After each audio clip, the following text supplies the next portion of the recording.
Yeah, I just picking up an engine and moving it for one of my cars there. It's a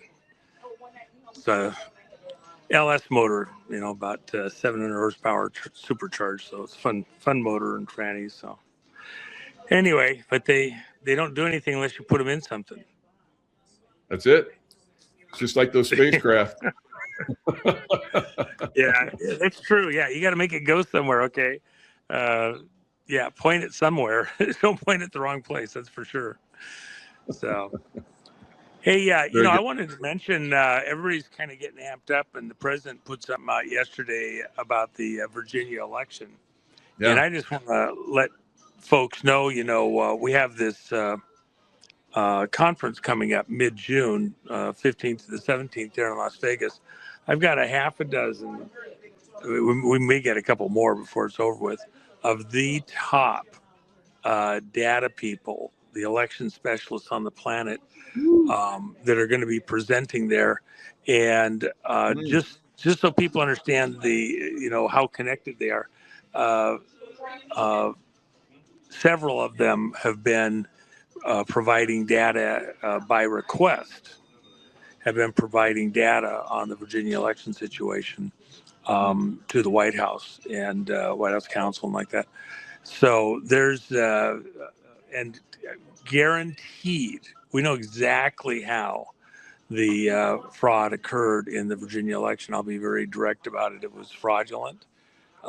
We can prove it. There's no question about it. And as the president said, question is, are the courts going to do anything about it when the moment comes and the materials are presented through whatever means is chosen? And that's been a problem all the way along. The only the only thing I would say to the bad guys involved, both here and abroad, is that um, the president has already made it more than clear that should the courts fail to respond, we have options and we'll exercise those options. He'll exercise those options to make sure that we do not get the frauds that have been directed at us coming up in the 2026 election. It's a non-starter. The president knows that he, his family, and the patriot community would all be targeted endlessly, and he doesn't want that to get a chance to get started. And so we'll see how everybody responds. So the difference is from other times when we've had the frauds in the elections is that we weren't as prepared to observe it real time, document it, and know exactly where to look to do what we got to do. So this time we got it all. We got it with exacting precision. Nobody's gonna be able to mess with us on this. It's if I was one of the bad guys, I'd be lawyering up right now. If I was connected to the bad guys and some of it could rub off on you, I'd be lawyering up right now. Very good. And you're talking are you talking about the governor race? No, the Virginia. What they had in Virginia Redistricting? was they did a redistricting Yeah. Okay. race, and there's all sorts of questions whether it was even legal what they Right. tried to do. Part of the problem is that I think it'll get overturned in the courts on the legitimacy of even running the race the way it is, and it's very vague and squishy and bizarre in the language of this thing. But that said, the powers that be, the ones behind the scenes, the deep state players, couldn't restrain themselves. They had to try and get in there and control the direction that the election went. And so the problem for them is here's going to be probably overturned by the courts that it was even valid to do the election, but they're going to have been involved in election crimes. And a lot of the stuff that sounds like was old, going back to 2020 and 2022 and 4, um, this brings a lot of that up fresh. Same thing with what's going on in the primaries. And we've seen similar types of mischief in the primaries and documented, Texas being one of the places. There's other types of fraud occurring in places like Utah where I'm just telling you, those people are unhinged out there. They have no connection to reality. If you're a resident in Utah, you live in one of the most lawless places on planet Earth when it comes to elections and politics and bonds and everything else. I'm shocked, really. And we just, every time you roll over a rock, you find something more, and you're like, oh my gosh, really? Wow. So, I've but seen some it's like reports that where in a the lot of other Republicans, places too, by the way. So, go ahead. I'm yeah, sorry. yeah, the in Florida they're going. It looks like they're going to really they're going to do redistricting, and they're going to like add a lot more Republican seats. So there's a lot of movement where they're talking about right now Republicans have 218 seats. They could move to 250 to 270 seats by the midterm elections. Yeah. Well, and the problem is, though, I have an opinion on what's going to happen within this election cycle. I Yeah, don't think that with the fraud that's already occurred, that we can take the chance of going the rest of the way on it. But we'll see. I mean, the I don't think president's got so. his thumb on it. He's got great, people advising him. But we'll see what actually happens. Just everybody needs to be assured the president isn't going to sit on his hands. What happened in 2020 is not Mhm. going to be allowed to happen again now. And we're wise to the mechanisms that are being used to do these election frauds, by the way. So, people need to realize that. So. Yeah, they were predicting red waves in 2018, 2020, and 2022 didn't happen. So, yeah, we got to change this election system. Well, and we don't have the luxury of um, pretending that we've got it and the red wave shows up, whatever. These particular types of thefts within the electronic systems are uh, very real and very dangerous. And so, there's cast vote records, things like that, that allow us to prove what's going on. All of that has to change. So, and it will. Again, this is a different mode. You can't compare what's going on now with what's happened previously. I think that's the important thing that a lot of people, they keep saying, yeah, it's been this way. Nothing's changed and all. Yeah, I'll bet money on that. That's not the case. We're going to have some amazing things happen, and the fact that the White House was getting um, briefing papers and briefs and in-person meetings on this exact issue. They're keenly aware now of exactly how the fraud happened in Virginia, what's happened in Texas, and some of the other places. So there'll be action. It's a different time, different situation. Hmm. So, The one thing still though is that we all have uh, cleanup to do from the past. We still got Tina in jail. right. Absolutely, completely insane that she's in jail right now, and every day is just absolutely couldn't be more critical um, with her health physically, plus um, you know, she's 70 years old. How would you deal with that yourself mentally? And everybody's coming to the rescue. The president gives you a pardon, and none of it can get you out. Who would have believed?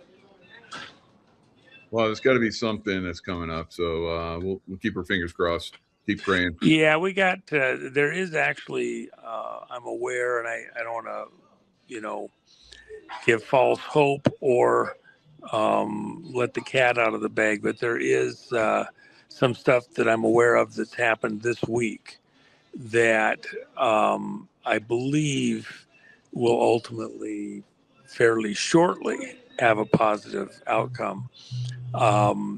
And it'll be more than one step. But I think it's, you know, there's been an agreement along this line now at least twice. And I think this one will get traction and happen, but we'll see. All right. Good. Sounds like you're in a much happier crowd this time. Yeah. Yeah. For those that don't know, I was doing a little broadcast with you the other day, and David Kinney, and then some people had imbibed a little bit too much, and there was like three couples, and they were getting a little too over exuberant and bumped me. So I dropped my phone and picked it up, and I was laid back about it, and then apparently they had a little bit of a problem between a couple of the guys and went to fisticuffs, and then the women had to dive in to stop them, and one of them tagged me in a area of my shoulder that's a little hypersensitive, and so I was in it, and didn't quite know what to make of it at the time. But you got people that have had too much to drink and they're getting rowdy. It can be a little bit tough. And one of the guys was being really going over the top, and that was the person that in the police, even when they were in a downtown spot, but it still took them about 7-8 minutes to respond. So there was a lot of drama in between. I had punched off my sound and punched off the video. Yep. Well, I was going to move to a different area, and but I survived. It was uh, uh, life happens. So Funny. I mean, you always give us a good, view. That would have been a really good one. Well, that one, the one I got, I still got a heck of a bruise on that shoulder. I don't know if it was from getting hit there, or when I had to hit back, and my wrist still hurts. And the one girl, he hits too hard. He hits too hard. My boyfriend didn't mean it. Well, fuck. I mean, it's Too hard. That's a good one. Yeah. What am I supposed to do?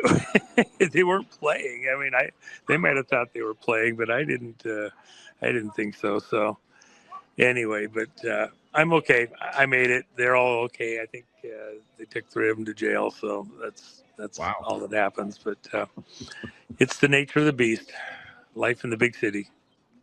Very good. Very good. So, we're at that point where, we have all these scientists that are disappearing. Yeah.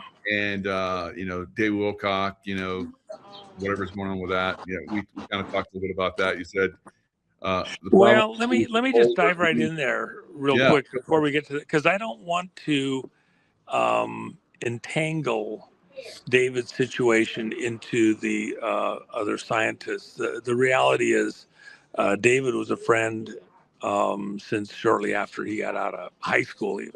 Wow. And so I knew David for a very long time. And I'll just be frank, I had tried to tone it down with him several times, and we were good friends. I mean, I spent time with him a number of times, and there were some things there that I just felt were not helping on certain subject matter and wasn't accurate or correct. And he had tried to intone once or twice that maybe I was in agreement with him. And I said, no, David, not a chance, not on some of these certain things. Even talking with a couple of other close friends of David over the last couple days, it was interesting. Both of them said the exact same thing. If you kind of look back on it, you saw this coming. And the short version is that David, for whatever reason, when some police arrived at his place in Boulder, he had a gun on him, and he pulled it out and shot himself in the head. So that is so sad. This is somebody that I enjoyed his company, didn't agree with on everything, but I'm not the internet police and give room for people to hear what's said, and then people have to weigh out and make their own decisions. Yep. The reality is, though, that this is fundamentally a nice person and somebody that I had enjoyed the company of and had some respect for.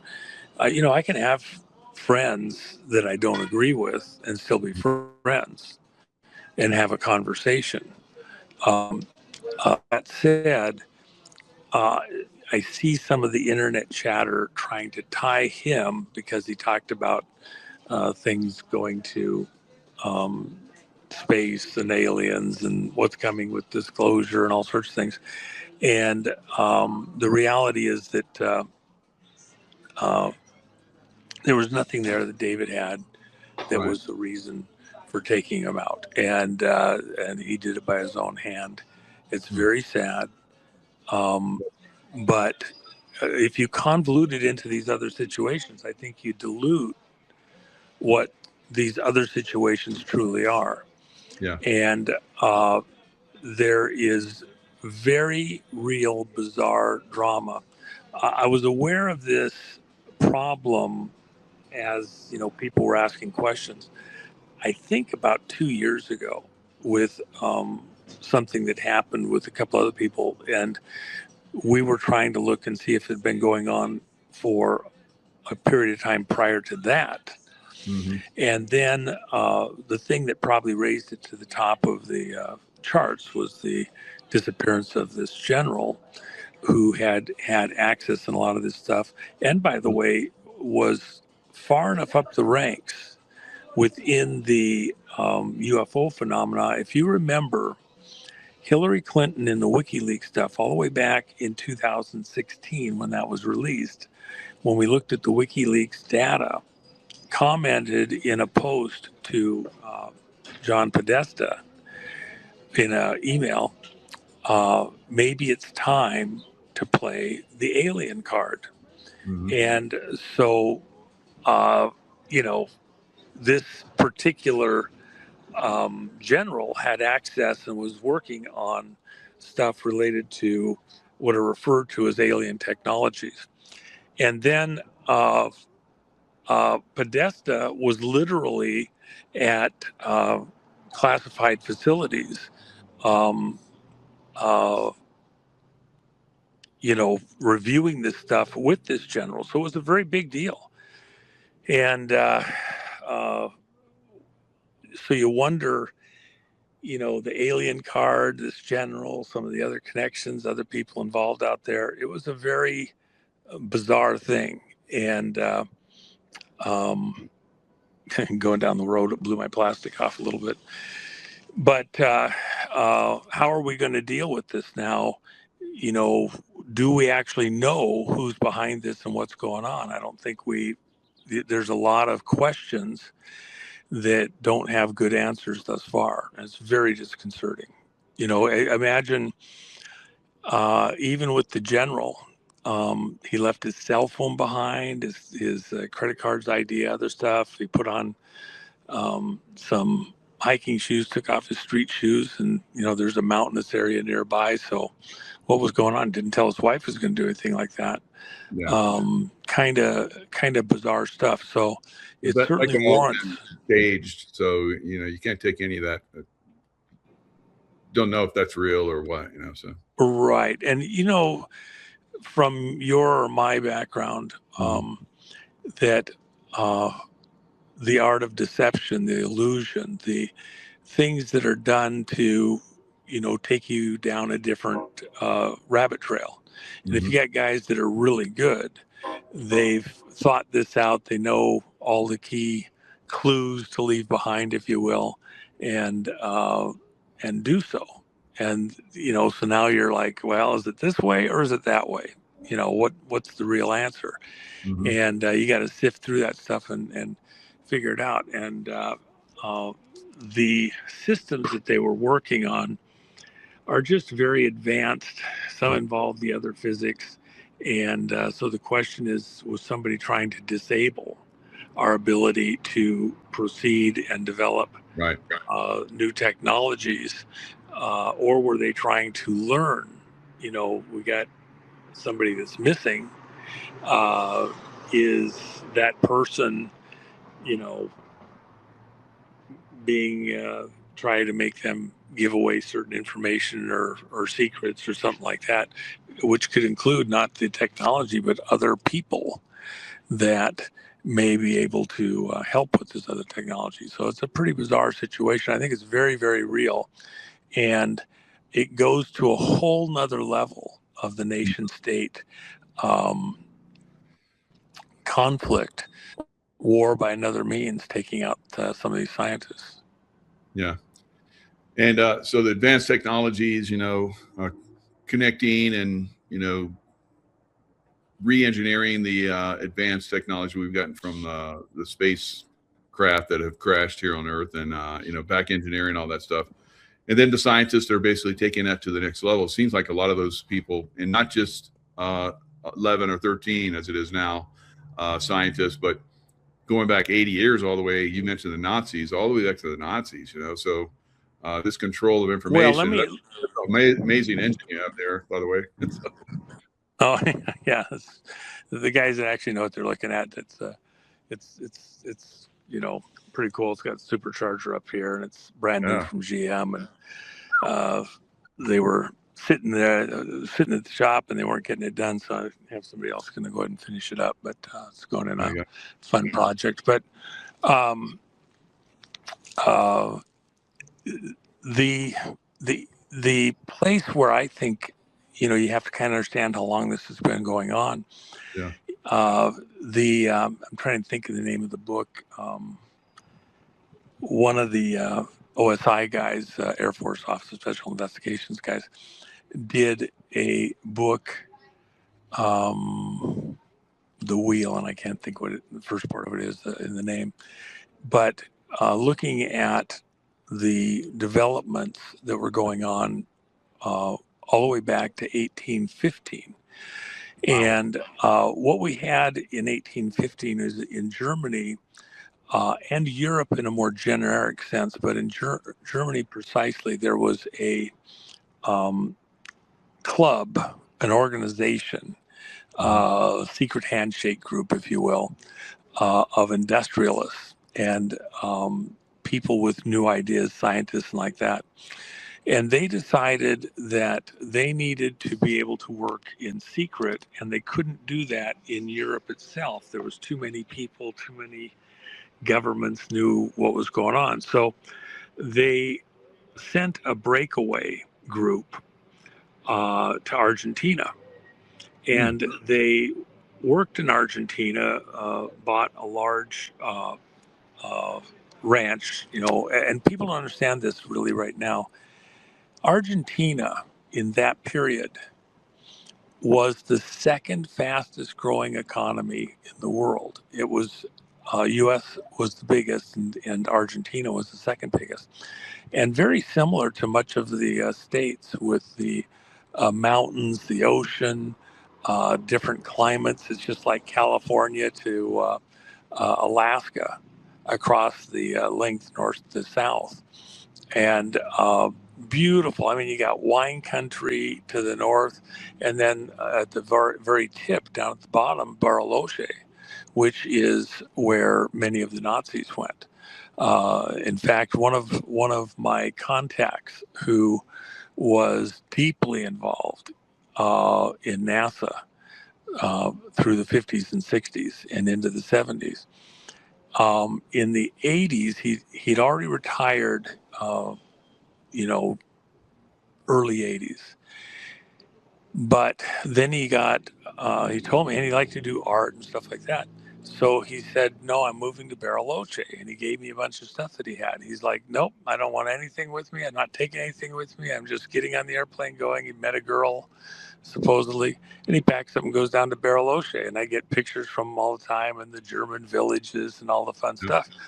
Well, you talk about somebody that was a real for real scientist. It never quite made sense. And it was probably early 90s, just before the Whitewater stuff erupted for me. And one of his friends said, hey, you know what he's doing down there? And I said, no, I have no idea. He says, no, he's going back and forth to Antarctica. And this guy had met him at the boat. He was taking stuff back and forth to Antarctica. And at that time, he was probably in his late 60s, early 70s. And then we didn't hear anything more from him. And I've always wondered, what was going on really with him. And he had very unusual skill sets and history. But the thing about Argentina was they were developing motors and aircraft predominantly. In fact, an aircraft that was captured, that was crashed, that was recovered by a U.S.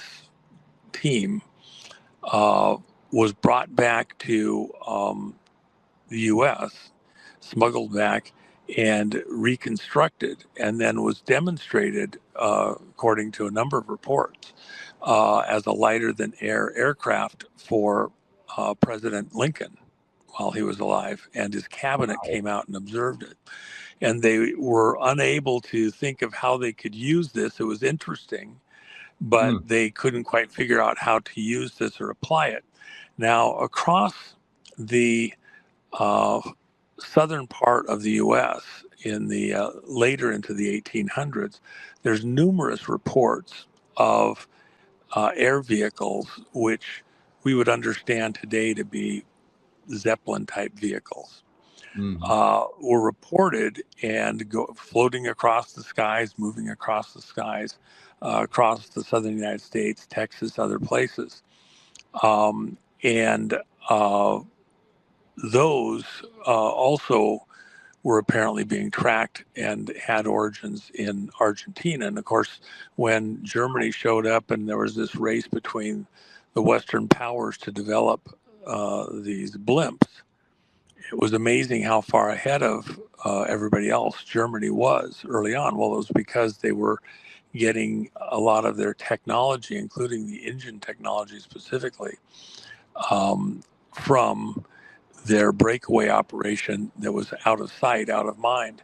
And part of the interesting thing there is also that, when Butch Cassidy and the Sundance Kid, the whole story that we all know from the movie, the rest of the backstory on that is that, and he did the train robberies. He was out there in the area that was the Utah territory at the time, but some of the other hole in the wall guys were a bit more wild and had apparently become quite a nuisance. And the assertion is that some kind of a deal was made with the governor of the territory to let the hole in the wall gang get caught, and that Butch would allow and assist on that. And the agreement was made with Sundance's help. Well, it turns out Sundance was a Canadian Mountie and was embedded with that operation with Butch. When they allowed the rest of the whole wall gang to get apprehended on a train robbery, then they had to go hightail it somewhere, and they went to Argentina. And in Argentina, what were they doing? Well, they were surveilling this breakaway operation, picking up where others had to leave off. They bought a ranch that technically wasn't that far from this German operation, but wasn't right down their throat. It was like 50 miles away, and worked from there. And when you see the movie with the gal in Butch Cassidy and the Sundance Kid, in real life, that woman was not romantically involved with either of the men. She was, they had a Sisters of Charity type thing in that era where women who swore to remain virgins would then assist the women who were involved in prostitution to, get them through that period and all that. And it was a very, they played a very important role societally. And so that woman that you see in the movie, she was actually also working as intelligence for the U.S. Wow. and reporting for that, doing an intelligence operation specifically against the German intelligence. There was reasons why she had favorability into that. When they left Argentina, uh, came back to the States, Butch and Sundance, uh, they were in contact with her in the San Francisco area. Sundance went back to Canada. Butch remained in the area and then was continuing to do intelligence work. And she had tried to infiltrate a division of this, and so Butch came down. The autopsy showed her as a virgin, which they thought was unusual given her age. And but she was doing that work. And of course, when you think about it, if you have somebody that has access into the prostitute community, they have access into a lot of these nefarious communities and would have intelligence. And so this is a perfect cover, if you will, for other things that she would have been doing if she was an intelligence officer, and which is what the indication is. And so after that point, Butch himself then kind of disappeared into the woodwork because they were apparently blown on their cover looking at the German operations. And this is, a decade before we broke into World War One. And so this has been going on for a very long time. And that operation in Argentina didn't stop there. What they were doing with the lighter than air vehicles was transiting, going down to Antarctica. And they were able to transit very quickly, hit lots of different areas, and do a lot of the build out there that is virtually unknown in the West. And that has been going on for quite some time. And of course, when you're under the ice, you don't get a bad day, you don't get bad weather, you don't get a storm. You have geothermal, so you have, even back before we had other, systems, you had the ability to,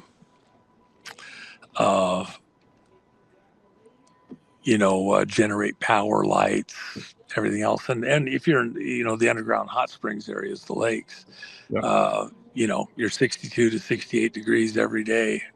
Never a bad hair day, 2 miles under the ice. Nobody's touching you. So there's a longer story there. But we are dealing with a breakaway on the technology. These people are very advanced. And imagine, if they're gaining, a year on us every 10 years. And you start adding it up, and they're not getting blown to pieces with the latest war. You got some real problems. Obama, his last foreign trip was hitting a bunch of South American countries, ending up in Bariloche, and then he and Michael go off horseback riding and disappear for a day and a half, and nobody sees them up close and all that. Well, where did they go? Well, the reports were that they went down to Antarctica, spent better part of a day, and came back. So it's a short trip from that area. So, and that was the summertime. So there's a lot of mystery in there. And then when you have scientists who are disappearing, by the way, even at 1947 with Roswell and stuff like that, there's been some great work looking at the materials. And of course, Art Bell was a friend, and he had some stuff that was purportedly from Roswell.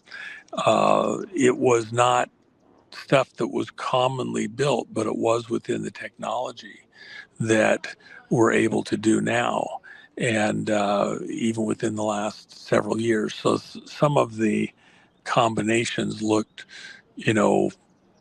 otherworldly. The reality is they may just have been a decade or two or five ahead of us. They weren't thousands of years ahead of us, and very indicative of a breakaway. And that area was very close to where we had a lot of the German scientists holed up there in New Mexico also. So there's all sorts of bizarre things. And just one last thing I'll add. Um, you know, for example, we had a vehicle that showed up parked over a missile uh, area with silos during the Cold War. And then these missiles suddenly started turning on and going to launch mode all by themselves without Right. any operator interaction. So it was widely portrayed as being, space aliens showing us that, if we don't stop, our weapons and whatever, they can stop them on command.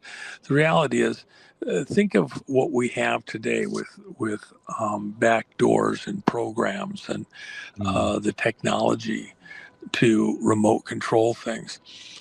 If you've got somebody on the inside that's providing you access to put certain Trojans in place, all through a system, you could easily envision something where this isn't outer space technology. It's not from a gazillion years ago.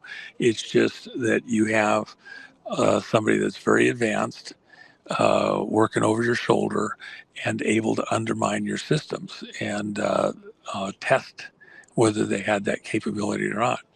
And so it takes a little bit of the mystery out of it. Even when you look at this war that we're in with the breakaway, Trump even saying that he's going to release some of the UFO information can also be interpreted that he's actually releasing information that will help those that actually know what they're looking at to understand you're not dealing with aliens from 50,000 light years away. You're dealing with something that's very homegrown next Wow. door and a Hmm. serious problem. Yeah.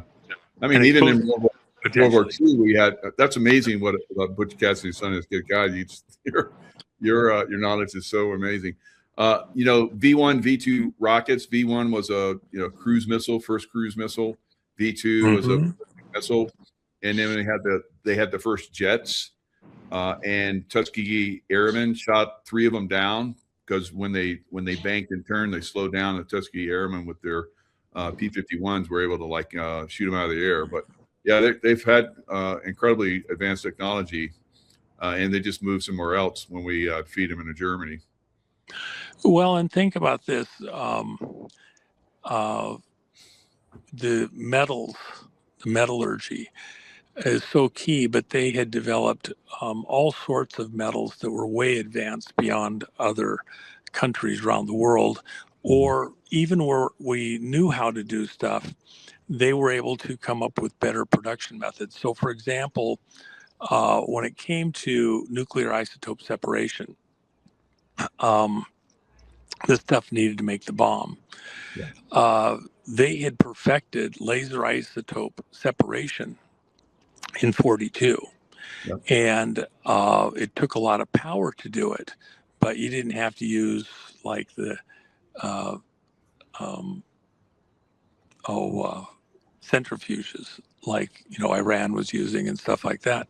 With laser isotope separation, with that technology, something that would when we did it at the Clorox facility in southeastern Washington at Hanford, they had 50,000 workers just working on the nuclear isotope separation and maintaining the little machines and keeping them going and all that other stuff, and huge power. They had to put it there by the Columbia River because it took massive power to do it. When the Germans did it, it took a real number, about a half a dozen technicians and about 100 other people handling other parts of the operation. And then it took a lot of power also, but nothing approaching what it took for us. Well, they just were ahead of the game that much further. We didn't come into nuclear isotope separation, and it was, till the 50s, and it was with the help of the German scientists that perfected it for the Germans. They'd been working on it since the early 30s and got it perfected in the early 40s. Um, uh, the German scientists coming into the American military and intelligence machine was crucial to the advancements that we have. And then part of the question has been how many of them were truly brought over to the West and how many of them were actually still maintaining some subterfuge where they were still working, with, Nazis that survived the war. We defeated the German army. We did not defeat the Nazi army. Very good. Yep. Yeah, they were close to the bomb. We destroyed their heavy water plant in Norway through special forces operations. Otherwise, they would have probably been dropping a bomb on us. Well, let me add this there. So, I had a member of the Wolfpack Society or Club who was an American, but he had one of his close friends was actually one of the German submariners. And they both became friends when Germany turned over a submarine that had the nuclear material that by many, many accounts, and he was absolutely adamant that we only had enough money or enough refined material for the test at Trinity. We did not have enough to do the two bombs. And Wow. Japan was aware that we were developing this capability, and they initially said, we threatened to do it again, and they initially said, no way, you're not going to be able to do it because you don't have enough material. We know you don't have enough material. Well, the reality is, we had not produced enough material at Hanford to make another bomb yet. But we did have material that came from Germany on that sub and other technology. And my friend was extremely adamant that he took that material all the way through to where it went to an assembly location on the East Coast. And he had to turn that over to the other people there. And but he was there with the security team. He had certain technical skills that allowed him to be needed to be present.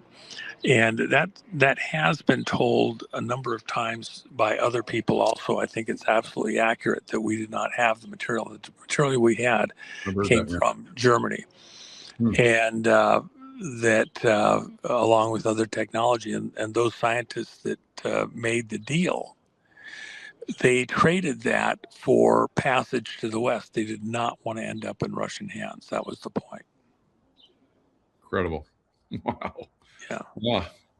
Yeah, that'll make a lot of sense. So I've heard of stories not that magnificent, but similar stories of the Germans bringing us technology that they had developed for safe passage. That's pretty cool.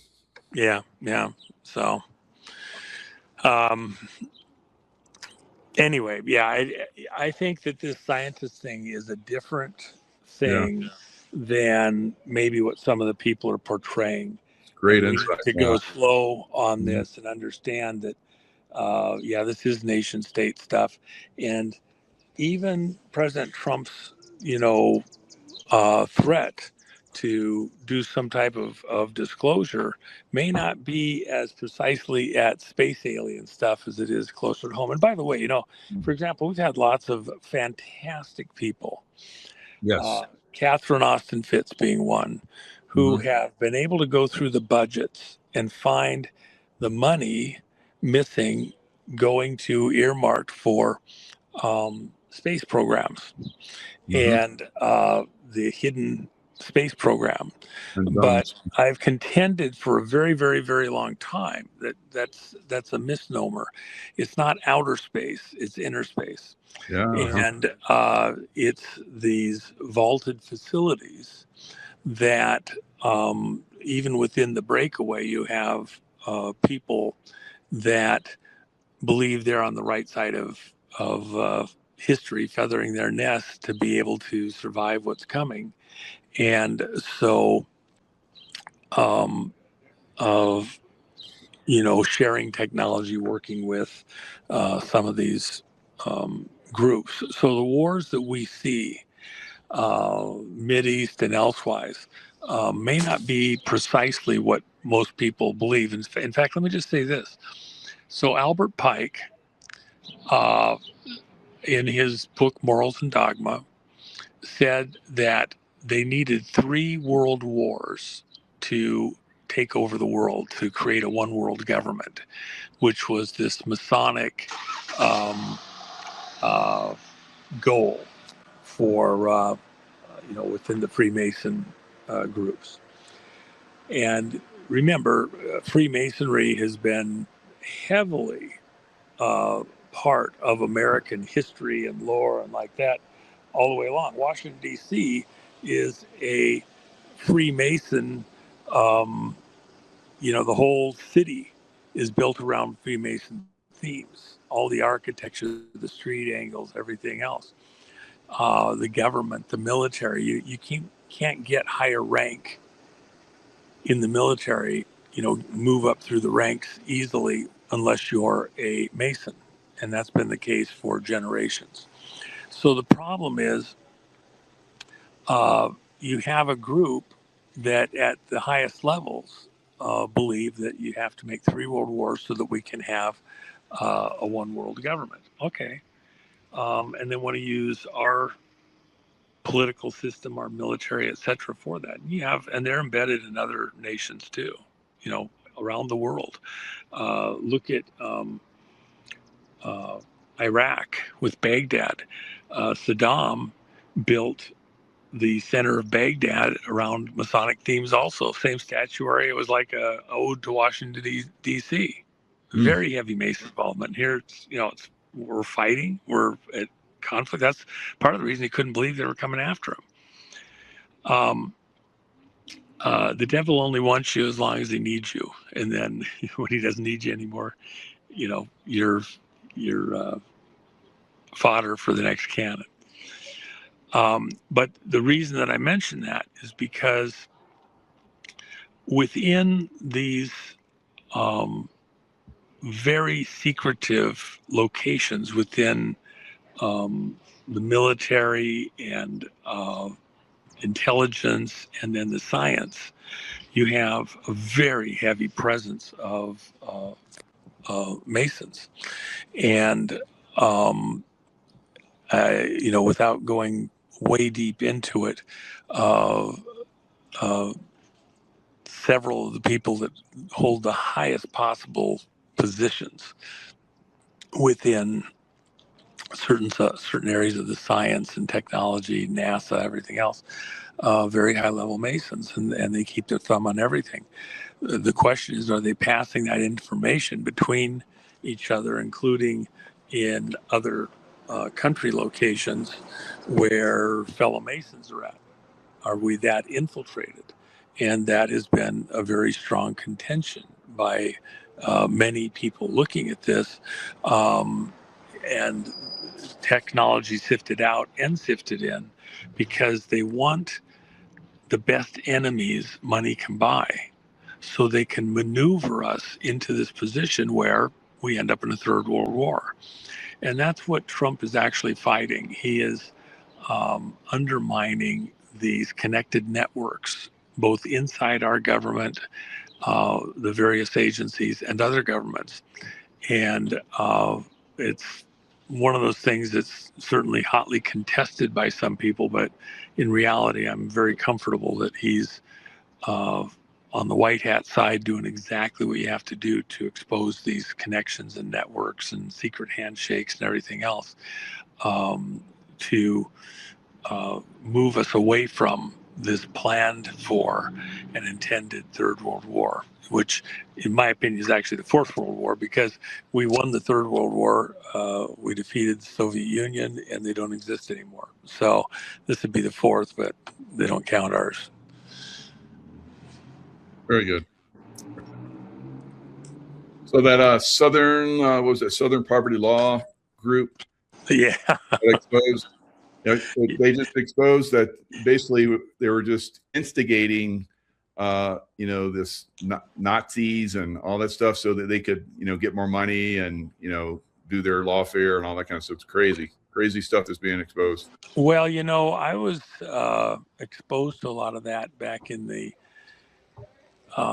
mid 90s Mhm. with stuff that we were doing related to whitewater, and there was some Yeah. people that were pretty adamant about that, and I didn't know enough at the time, but I heard what they had to say, and it sure made sense to me that it wasn't doing what it was purported to be there to do. And so I was, I had other lanes that I was in and wasn't able to dig in deeply, but I had other people around me that were just adamant that this was a bad deal. The person that probably is the expert on that is Lewis Herms. He's Right. been talking about this for a number of years. For He's a years. friend of both of ours, running for governor in California.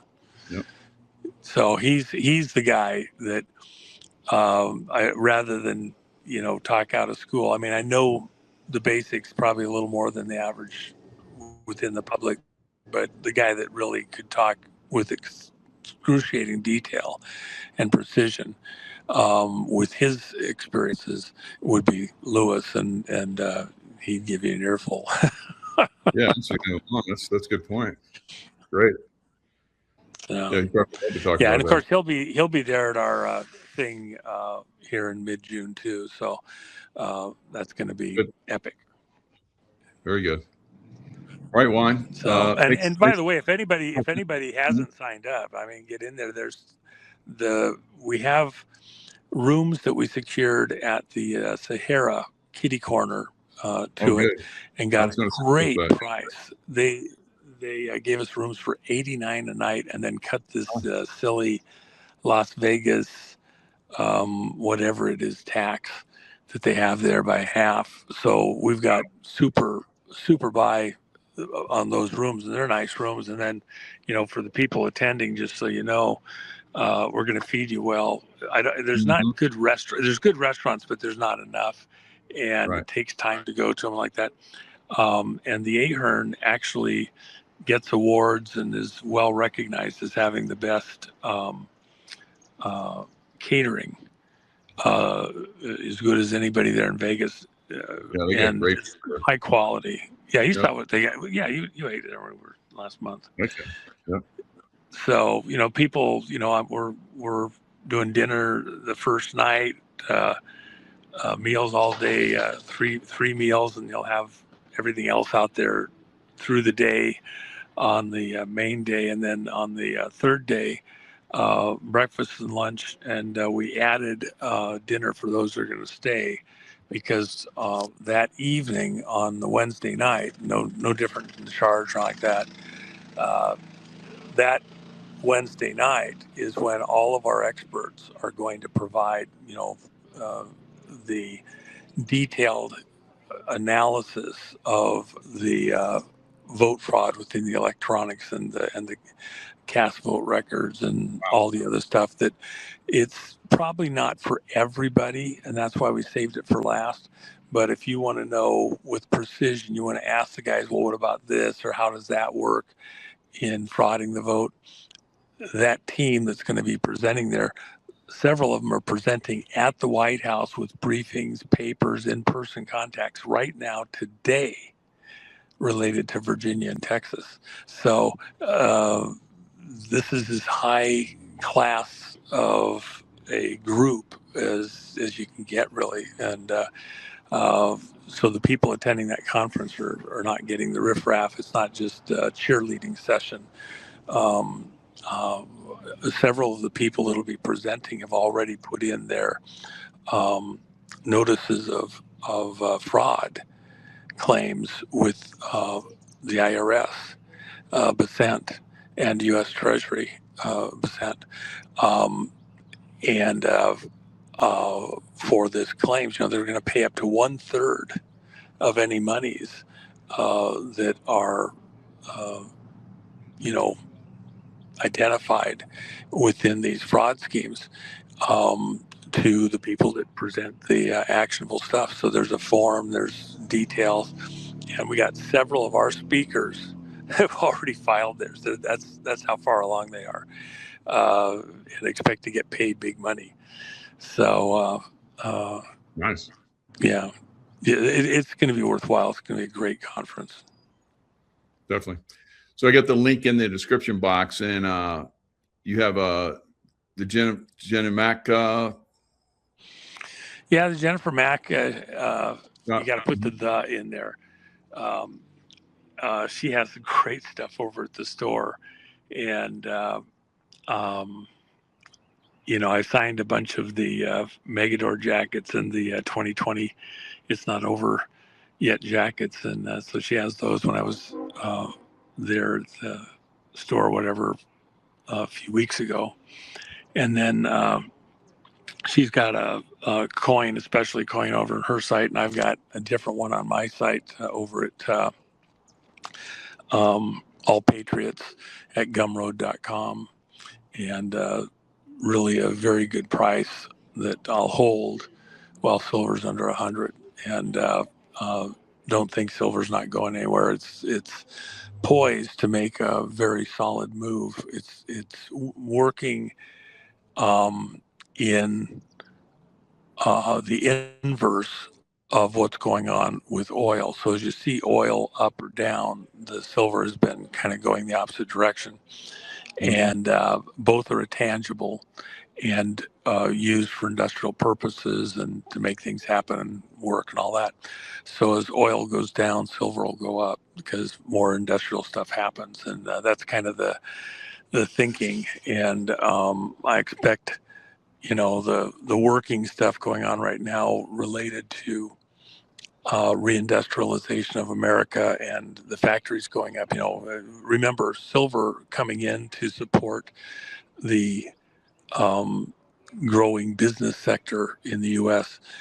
They pay a 50% tariff, and so it's an incentive for the U.S.-based mines to get back to it and start mining silver. But the mining companies don't want to make these huge capital investments till silver is at least at 240, and most of them are saying they're not going to start till it's 280. And they feel that it's going to be solid. And of course, Vice President Vance is working with a number of the mining companies that are negotiating for strategic materials. Silver's been moved into the category of strategic material now, which means we need it in order to provide a defense. And so they're negotiating a floor for silver for use within government military operations. And it's somewhere between 240 and 320. And most everybody is kind of the mind that it's going to end up at 280. And it probably won't happen until sometime next year. But when it does, and when the anticipation is there, you'll see it moving sharply up. And in fact, there's people that are trading within silver futures or options and spending big money on the bet that silver is going to be $90 to $100 by December. So people on the know on the inside are spending very serious money on that bet. They feel they know something that the rest of us don't know. And but I actually think that's not completely ridiculous. I personally expect it somewhere up there around 140, 150, but we'll just see. Yeah. So I think it's going. We're in the beginning stages of this bull run in silver. So those low numbers, but something that people can grasp at this point. So I think we're more. But yeah, you have a great. You got the latest one, and I just put it in the chat. To the moon. I like that one. I have it. That's the only one I don't have yet. So you're going to see a little order for me coming in because I like to get big on those. So. Well, the flip side on that is, of course, it's JFK to DJT because beautiful. President Trump. Part of this. Let me just say this. I think this is really important for people to kind of understand. Mm-hmm. I watched every launch. I watched, all the way back to the Redstones, the launches, and would feign not feeling good, stay home, watch the launch, stay up all night, watch the black and white TV, and so I mean Shepard. Glued to the TV set, move back from the TV, don't sit so close. hold the antenna on the rabbit ears because it's getting a little squishy there. Yeah, it was so fun. Some people just have no idea because they don't grow up in that era. Yep. But I remember adding aluminum foil to the rabbit ears to try and get them a little bit better reception. But anyway, we had this belief, this understanding, this promise that we were going to advance in amazing ways. And then 2001, A Space Odyssey. Amazing. To think of going to the moon, building a habitation, having space stations flying over our head by 2001. This was, late 60s, 68, 69, 70. And to see all of that short stopped and not completed. And with the shuttle stuff and the space stations, we're just going around circles out there. A lot of the stuff that supposedly we're learning, we really already know it very well. It's just a seeming waste of time and money, tethered, to the earth, and so within the idea of reindustrializing America and turning on the productivity engine. I'm out on the East Coast right now, and I had to drive over to Cincinnati the other day, and even where I'm out in the Carolinas right now, the amount of businesses, factories, stores closed up, never to open again. I was down at a place that was a huge factory complex, employed 20,000 people a few hours ago, all the way up until the early 80s, and closed down. And all of that industry went to China, all of it. And all those jobs gone, all those people gone, manufacturing certain machine parts. That's a story that repeats over and over. The big steel mills going to South Korea and Asia and like that. The boat building, the cars, the airplane wings, everything else. And we paid for it. Our politicians made us pay to move the industry out of the country. And we got the higher taxes. What Trump's doing with raising the tariff and promoting business inside America is pushing that we lead this realization of America and the West, the partners that we like that are, freedom loving, if you will, and aren't, half crazy, want to bomb us every day. And that's jobs, that's a future for the kids, that's a life, that's means going back to space instead of mining solely here on the earth, doing mines on the moon. And the habitations on the moon won't be on the surface, they'll be under the surface to provide protection from the cosmic activity like that. With that in mind, you, in a Kennedy-esque style, want to get people to reimagine, to envision what that's like, because without a vision, a people perish. That's scripture.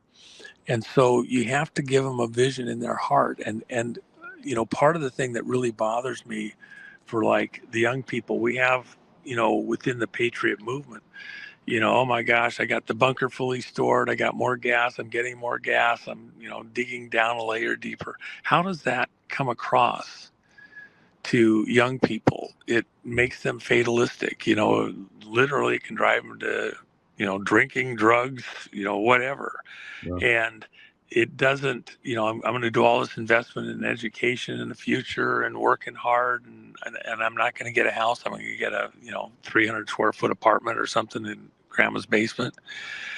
And so part of this reindustrialization of America is aimed at the youth, and by showing them a future in space and stretching out off the planet and establishing our habitations above the earth, near and far. and going to a moon base and doing mining out there. The jobs, I have somebody that's just graduated from college with a mining degree. And I said, I'd go back in and do your PhD. And I would do it on mining. That's one of my hot rods. Mechanic is going down the street. Anyway, we would want to have the kids. I told this kid just got his mining degree, graduated. Says, you ought to go back and do a PhD on mining and mining technologies that are required for the moon and for asteroids. Wow. And what the next 20 years could look like, the next 50 years, the next 100 years. Because we won't take everything off the surface of the earth to take it up there to build stuff. A lot of the stuff will use materials that are right there on the moon and or even asteroids to do our manufacturing. And a lot of the materials won't be made the way they are here because we can make them for use in space different ways. Glassified materials, weight isn't quite the problem there if you can get it up to it like it is trying to pull it out of gravity and fly it through the atmosphere and stuff like that. So, in fact, weight can be your friend. So sometimes you want to manufacture with much heavier weights, way beyond what you have to down here on the surface. And so there's a lot of details there for mining and manufacturing in low gravity and zero gravity environments. And low atmosphere or no atmosphere environments. For example, on the moon, the material that's available, sand, you would build glass facilities and even tunnel going through material that you would turn to glass, as opposed to 2x4s or, iron beams and things like that. And in that kind of environment, it's actually much stronger even than steel or iron or things like that. So there's a lot of conversation that needs to be had about how are you going to build, what materials are you going to use, what fluids are you going to use, things like that. And that's why this, I'm probably guilty of that often too. I have hot rods. Yeah, you definitely yeah. I like a lower thump. I don't like the sharp stuff myself. I like a little throaty or less throaty. I like the deeper resonant sounds. So anyway, but that's the conversation ahead, and I think that's healthy. So that's why doing the coin JFK to DJT, I think, is important because we have a lost generation that didn't get to enjoy what they were supposed to enjoy. Going back and picking up where we left off, because our future was hijacked for many of us, and we're going to give that future back to the kids that are alive right now, picking up where we left off, and that's that coin. So very fun. Very good. So yeah, you have unfortunately there's seems to be a group that's been pushed into the don't believe in the moon stuff anymore. The thing is pretty tragic, but I think they'll come around. Well, the only thing I can say, there's valid reasons to question so much of what we've been told, because unfortunately there was lies told for national security reasons, that I actually kind of get at a certain level. And yet I personally don't think it was right. The fraud is more damaging than the truth would have been at the time. There's other ways we could have combated. And I think with frauds that happened on the first landing stuff, doesn't mean though that we're not doing many of the things that we're doing. I will tell you that, for example, a number of the videos related to the shuttle stuff and the space station stuff, clearly fraudulent, clearly not what was going on. One of the ones that was funniest, so I'm actually at a facility with a couple of scientists. We're talking, and the guy's showing me this video that was taken on one of the shuttle flights where they go to the space station. And he says, what do you think's wrong with this video? And I am looking. I cannot see, you know. And he says, well, you see this over here? And he points at the corner of the window. That is a fly that's on the outside of the spaceship. we look at it and go, oh my gosh. Frustrating. Yeah, I mean,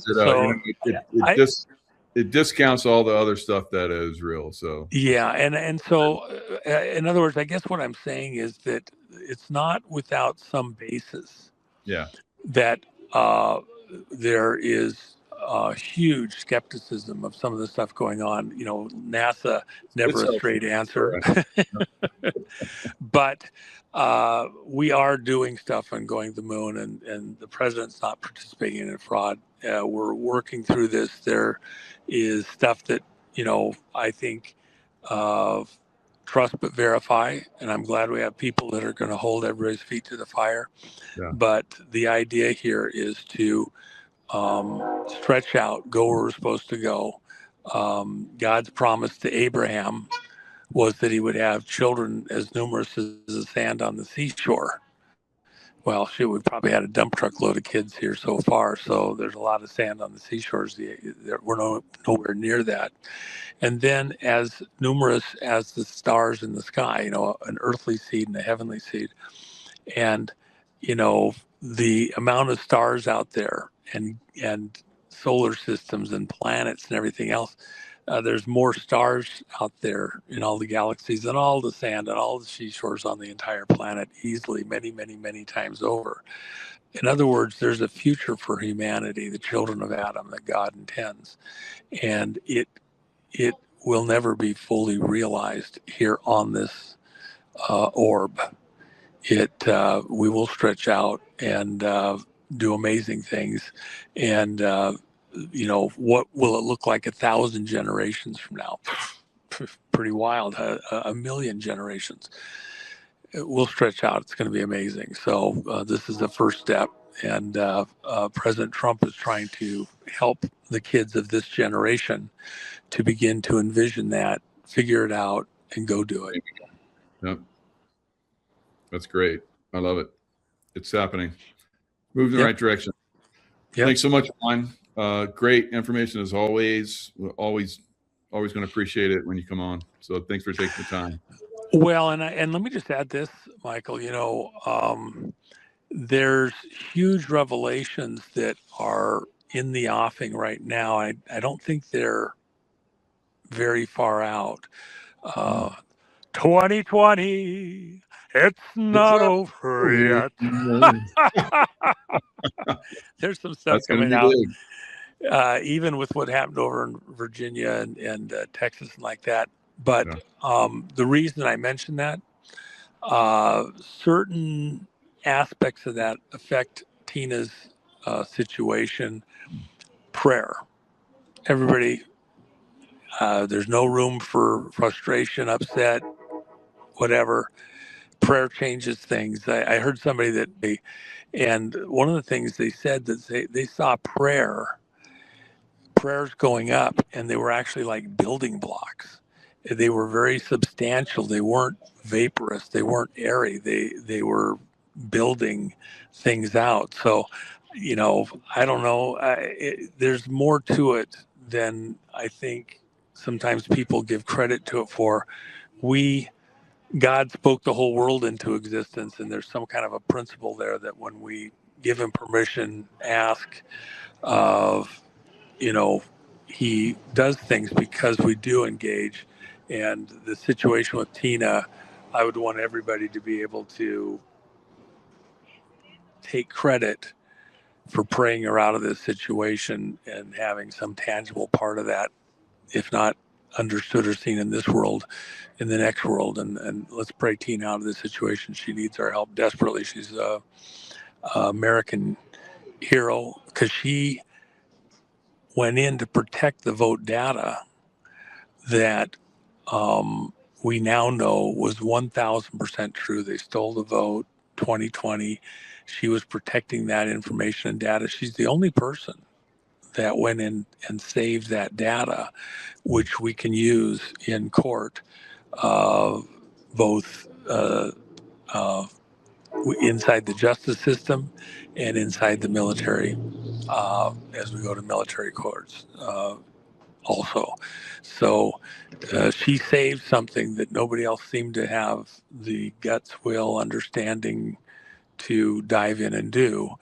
And yet she's the one in jail. By divine ordinance, let's get her out. I agree. It's going to happen. It's going to happen. So, love you, bro. Appreciate getting a chance to talk to your audience. Sorry I had to bow out the other night. I got bumped out. Should have kept going a little bit longer. I guess you did come in later, so yeah. Just you guys had already you fought through it and came through at the end. So yeah, didn't give me enough time. Sorry. All right. Well, love you both, you and Tracy. You're great friends, and look forward to seeing you down there in Vegas in mid-June. And I sure hope a lot of your audience shows up. This is not. We're not playing around. We're doing something pretty amazing. It won't have a bunch of vendors or other stuff. We didn't want any of that. I think it would distract. We're all about business here. So come on down and enjoy it. Yep. And from us, back to you and Jen. Lots of love to you guys too. Thanks a lot. All right. Night, folks. Night. They missed the legend. Yes. I out here in farm country, and I have a truck where somebody wasn't paying attention and damaged a bumper, and I decided, well, let's take that chrome thing off and put one of those monster bumpers on, and the winch and everything else. So lights, the whole smear, doll it up. Very good. Very good. Yeah, we're looking at probably getting some kind of truck in the future. I think getting farmland, but definitely having a winch way to go. Well, I've got several, but they actually seem like they're duplicative, but each one of them has different kinds of things that it really does. And for example, if you're moving animals, you really want to do it with a dually, so you don't have the chance that you could lose control of something if you have a heavier fifth wheel. If you're just moving a trailer or something like that, you get a flat, doesn't hurt anything. And so I got different trucks for different applications, and every one of them really is kind of unique. So, but hey, this event, oh my gosh, coming up next month. There's so many amazing developments, even in the last, of course, the Tina thing, top of the list. We were from day one anticipating we may very well have her free and able to attend. Now the deal is they're letting Tina out on the 1st of June. Before then, a parole board has to decide what the terms and conditions of her release are. The interesting thing is they might want to try to restrict her from being able to, say, talk about political things or attend political things, and try to head us off at the pass and being able to present, and here or anywhere else. They may want to restrict her to Colorado. However, she's going to need some medical attention like that. We have some great stuff that we think is probably best addressed in Colorado or in Nevada, not Colorado, and a spa that she can actually live at. Sweet. And she deserves it after that jail time. Jeez. Well, she's got a lot of recovery she really has to do. I mean, don't kid yourself. That beat her up pretty bad, and there's indications that the cancer is back, and but at the end of the day, one of the interesting things, even in the conversations behind the scenes, the governor put in his clemency, which means that the case isn't overturned, nothing is dropped as far as the sentence, the charges, etc. He just reduced the sentence to time served, plus 3 years on probation.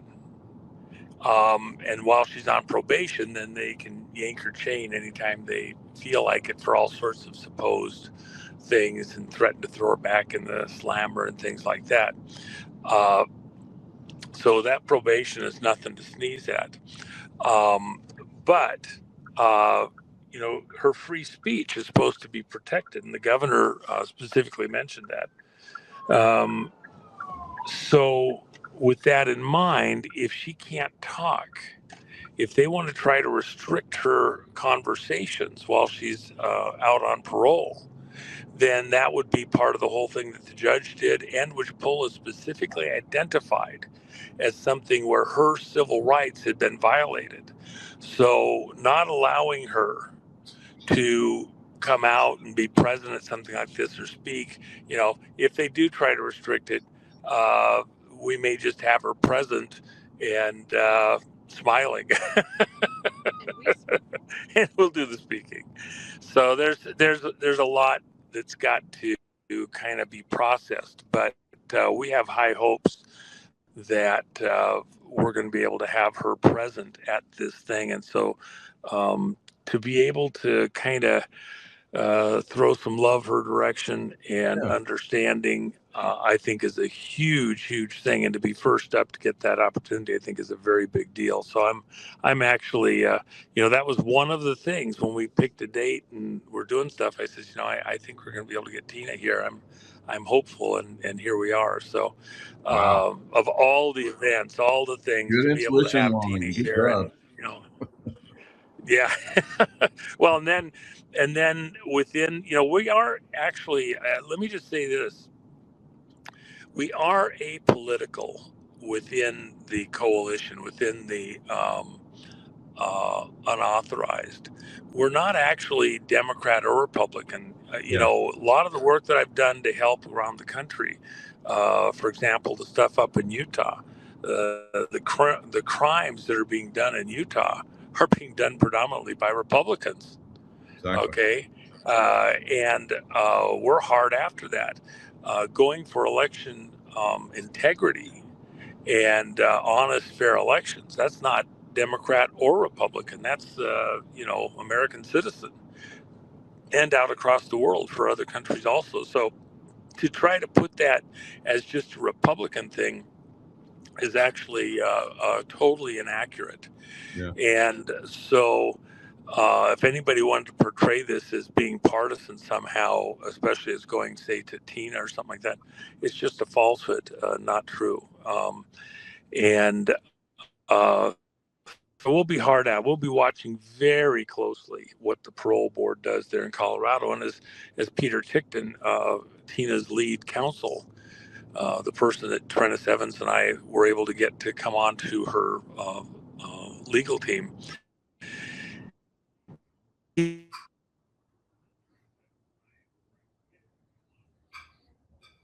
guilty, should never have even been heard by a grand jury, let alone go through the whole trial process and sentencing and all that. This is all going to get overturned eventually. But so and by the way, I think having you there and some of the other hosts like that is what this is really all about. So because you get to talk to all your listeners, you're going to see some stuff here that is just amazing. Yeah, we got a lot of great speakers, from that last event. They've been on the show, and they've gotten really good response from the public. So we're really excited to get some more. It's gonna be great. Well, and it's more than the last one. The last one, We were strictly on the bonds. We'll have the stuff that goes into the bonds and the rest of the financial fraud is all on Tuesday, the 16th. And so we'll have some of the same speakers that you heard at the other bond conference, which was private, at this one, but we have several more that haven't been heard, and they'll be crucial to understanding this. And what's also interesting, you may have heard it from some of your speakers as we've educated them. The bond fraud, the rest of the financial fraud, is tied directly to the election fraud because they get certain people in that Yeah. then pass things through. And so the one is not disconnected from the other. Good point. Yeah. That I learned that in So, that event. Made sense. yeah. Now we're finding all the fraud, and it's yeah, those had to be set up so that that could happen, and more election steals and on that. So, where do you think the election's going to go? Well, the first night we have the movie Dark Horse, which is about the Yeah, that's going to president be of great. Brazil, Bolsonaro. That's the world premiere. Totally Awesome. private. It's just for the people at this conference. I was able to Wow. convince the studio and folks to let us do it. And if you like Sound of Freedom, Jim Caviezel says this is his best acting performance of his life. That's what he believes. So, and others will have the producer, the directors, the head of the promotional operation, all there at this event. Hmm. And, And you set up the Sound of Freedom too for that Vegas event long ago. So, yeah. wow. Yeah. Well, that's why they asked me if I would do this, because that really did lay the groundwork Could launch for the them. Yeah. main release. And Mhm. people seeing it, understanding it, talking about it, had a huge impact, It did. I think, on the ultimate,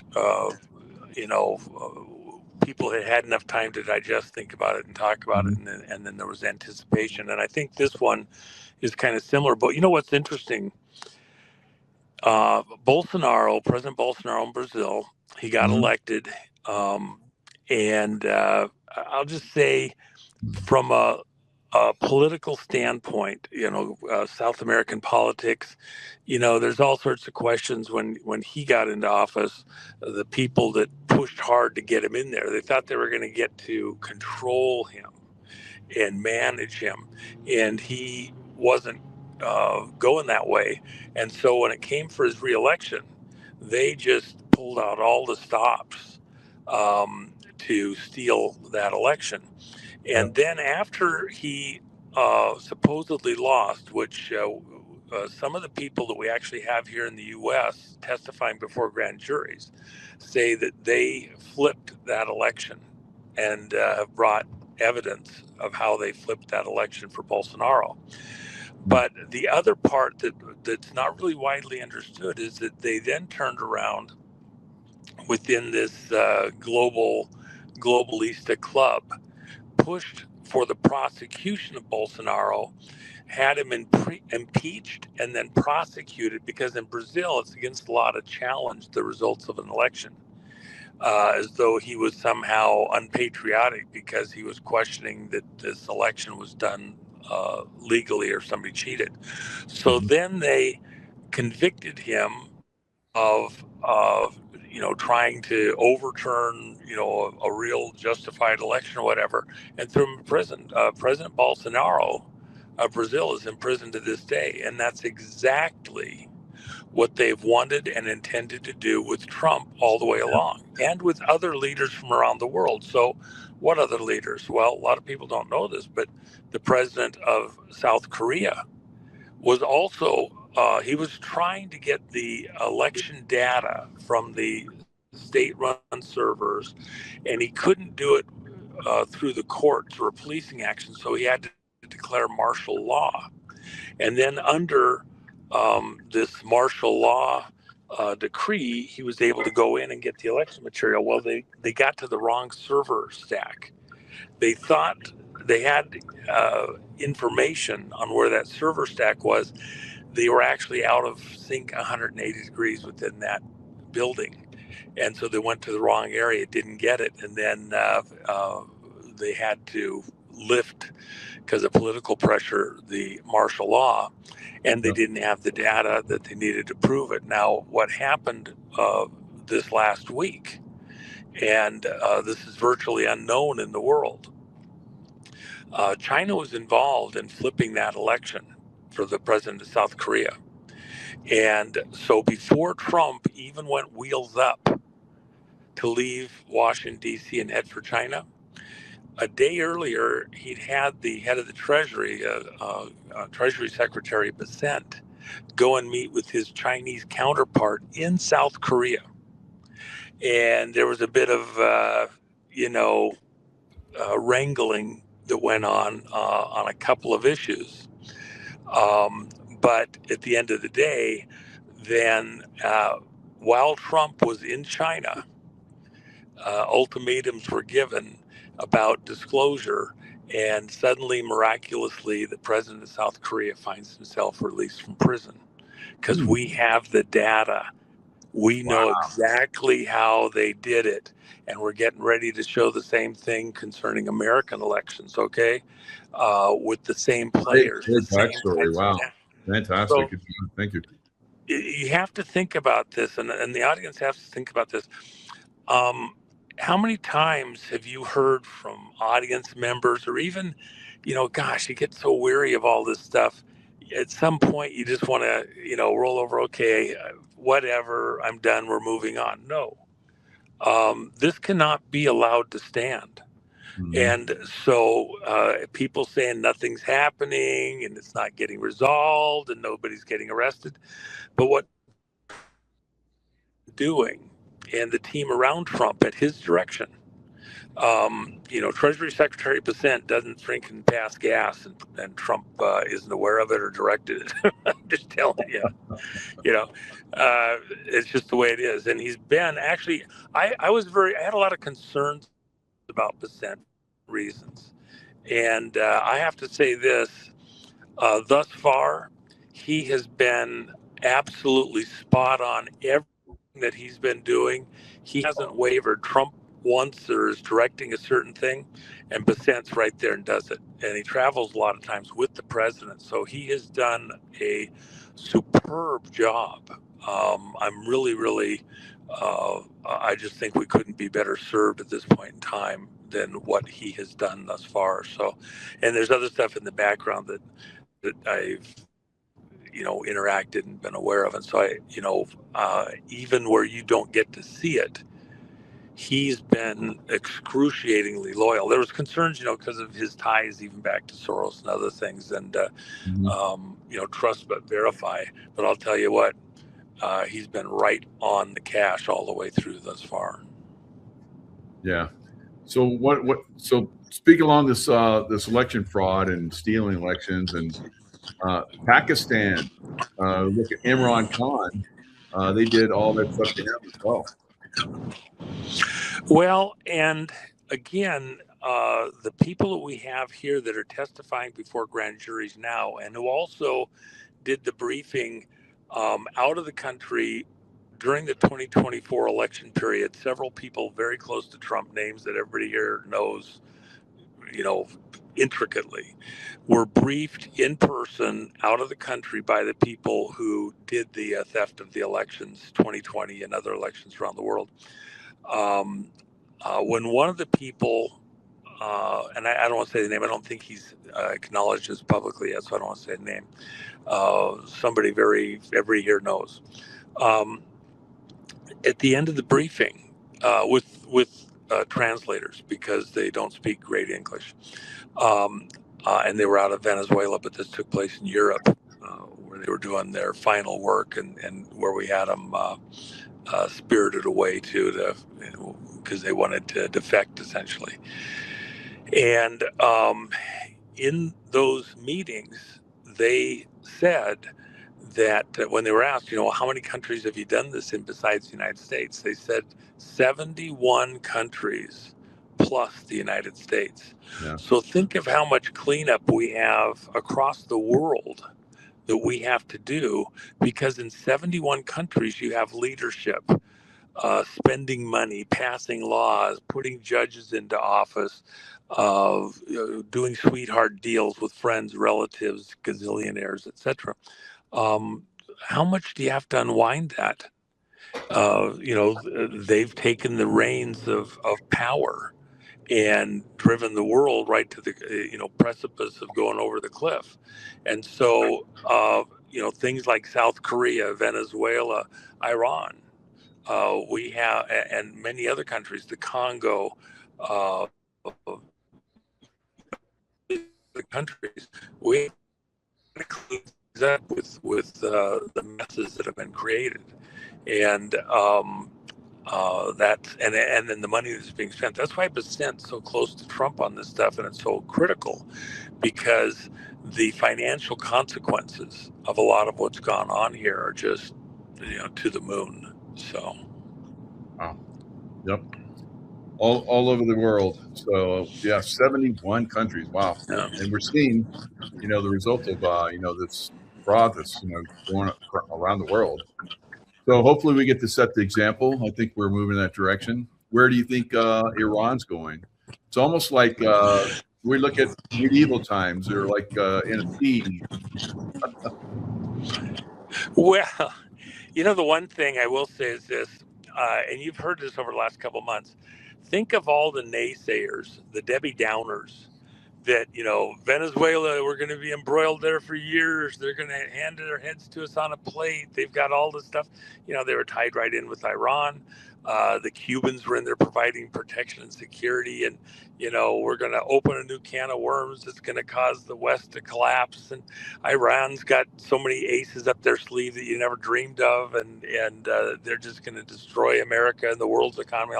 Okay, well, hey Debbie. Do you know what the hell you're talking about? Debbie Downer, I don't know. She probably doesn't have any hair under her wig. Blonde, whatever. She's just making bald, furry. All her hair fell out. Debbie Downer wears a wig.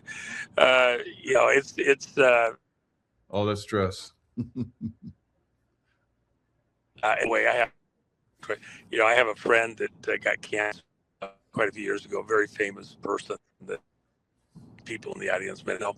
She laughed about it. She went through the chemo and all that, and we tried to talk her out of it, but she went through it, and she survived. She's doing very well. She's in a very public position now, and but the whole thing, even with the wig, we found reasons to have fun with it. Her teenage son went ahead and shaved all his hair, and I think they had a couple of friends that did it.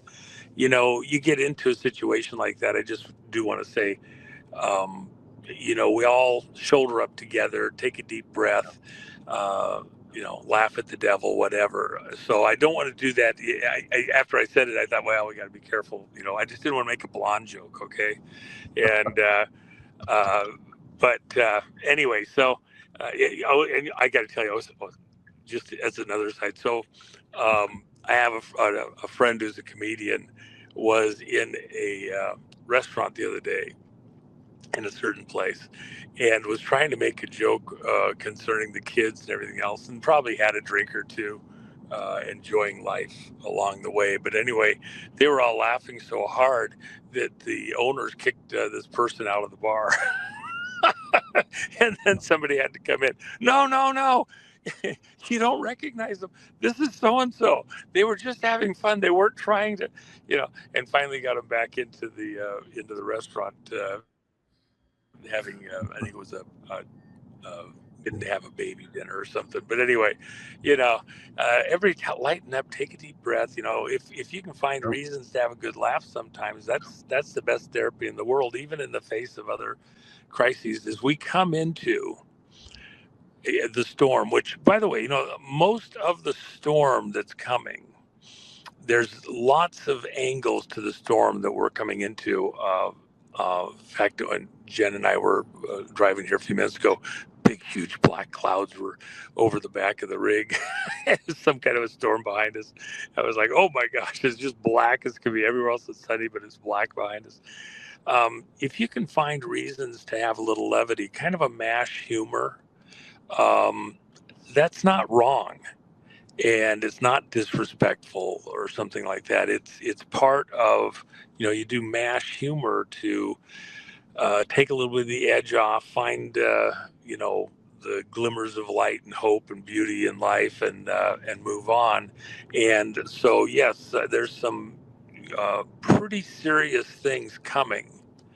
But in the course of that, as we get through this, it's going to be a better place, a better country. We're going to have some beautiful things come out of this. But yeah, we got some drama ahead. And if you're on the right side of history, it's not aimed at you. You may, need to hold on tight, batten down the hatches, short sheet the sails a little.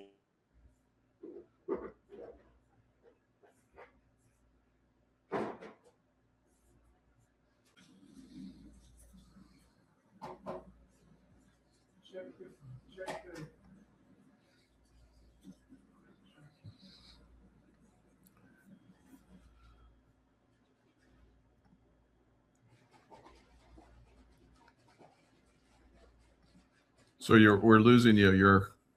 It's been a few seconds. We haven't heard you. But President Trump just came out. I was just sharing where he came out just a day or two ago. It was the calm before the storm. So he just posted that on Truth Social. So it looks like we might be getting to that point finally, if he's posting it.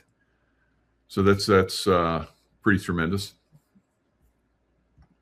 Well, I just want people to understand that there's a lot to come. And by the way, a lot of people ask me this question, and I just want to say this. So disclosure of the types of crimes, the people involved, etc., an understanding of what's actually transpired here does have to come first. You may see some actions over at the Justice Department, and let me just add this one thing. I don't know if you saw this, Michael, or not. On, I think it was Thursday, the Senate did a vote and then passed through 49 of the appointments that Trump wanted to make, all in one fell swoop, a blanket vote. Trump has not been getting his people that he's wanted to appoint to office through the House and the Senate. And so the Senate did this blanket approval and got 49 through, most of which are people to go into Department of Justice as attorneys. And so he just got that. Now, it'll take time for him to get in the office, come up to speed on the cases that they're going to be assigned, and study up on them. So you can figure really large cases. If you can get up to speed in a month, you're a genius. And you got a few breaks here and there. It's really 6 weeks, 8 weeks. Even on the case with Brennan, where they changed prosecutors on that case, it was said when they were looking at it, it was going to take him a solid 6 weeks to bone up and everything, so he knew exactly what was going on, because he has to own that from a personal level. He as a presenting to the court, your credibility is on the line. That what you say to the judge, what you present in the court, is the fact, and that you've researched it, and you're not providing bullshit. So Right. with that in mind, think of all these new prosecutors. They just got approved, so now they're going to go over into the Justice Department. How long is it going to take them? Let's say it took them a month and a half, just like I described. They get their sea legs, maybe 2 months. Now you're out to mid-July. So expecting, whether it's Brennan or any of the rest of them, anything to be done before the 4th of July of any significance probably is premature, but you get to mid-July and it's a whole new story. Now, you might see some incidental arrests. We actually, as part of the agreement for Trump to come over to China, got a Chinese hacker and brought him to the U.S. and we're going to try him over here for work that he was doing. Right. You know, stuff is happening. Is he going to give up some information too? He probably has already done that as part of the agreement. Wow. We Yeah. had to get the Chinese up to speed. Look, China, Trump went there with a carrot and a stick. Yep. We are going to be Here hearing, and we're going to hear all about all the Chinese collusion going into the 2020 election. And the question for China is, do you want to have us do it in a way that ends up being adversarial and we shut down business with China? Or do you want to do it in such a way that, you can put the blame on past people or situations and military, especially in intelligence, and move on? And China, they really have to think about this. We're not going to not show their collusion in 2020. That is going to be part of the public conversation in the weeks and months to come. And then they have to decide how they're going to, cooperate with a save face, who they're going to, uh, justice.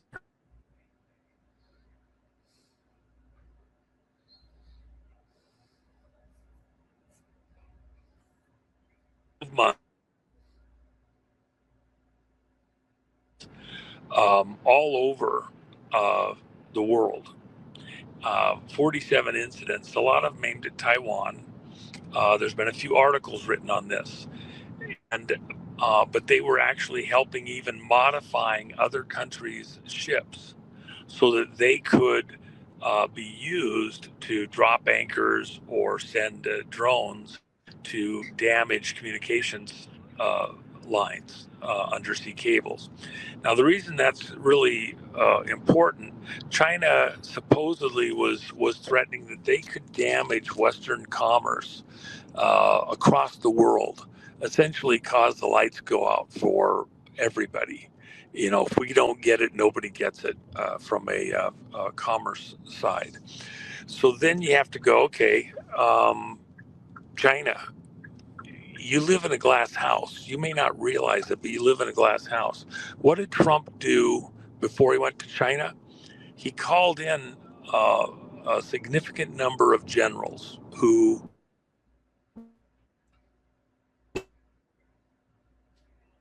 and within protecting that cyber infrastructure.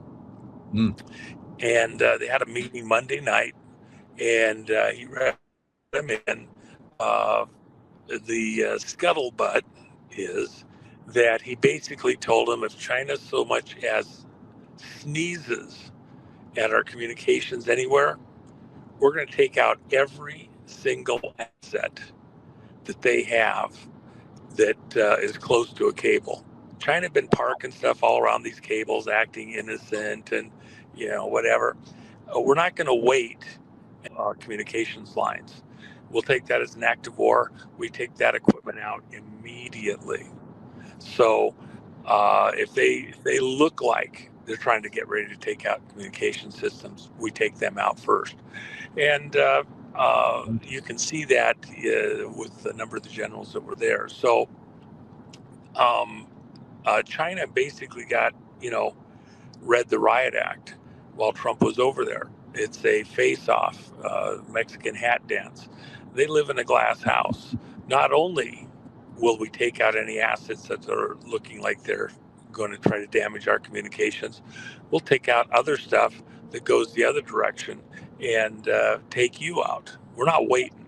So they've had to understand just how serious it is. And then, of course, with Percent over there and looking at the financial, before Trump agreed to get on the plane and fly over to China, last second decision, everything had to be in place. And they had to understand China did a lot of kiss ass during this trip.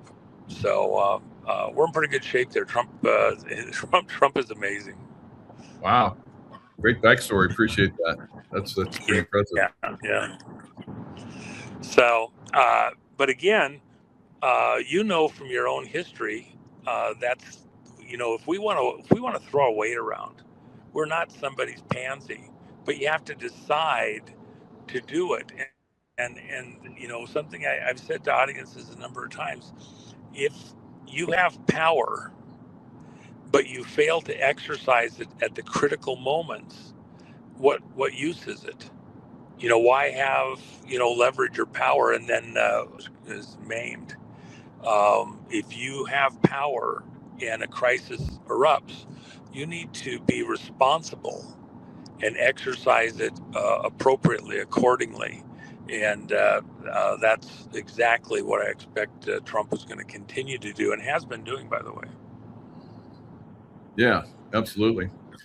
And I think we've seen a lot of the people that have come into America to do bad things have been quietly being taken down behind the scenes, like we've talked about it for several years now.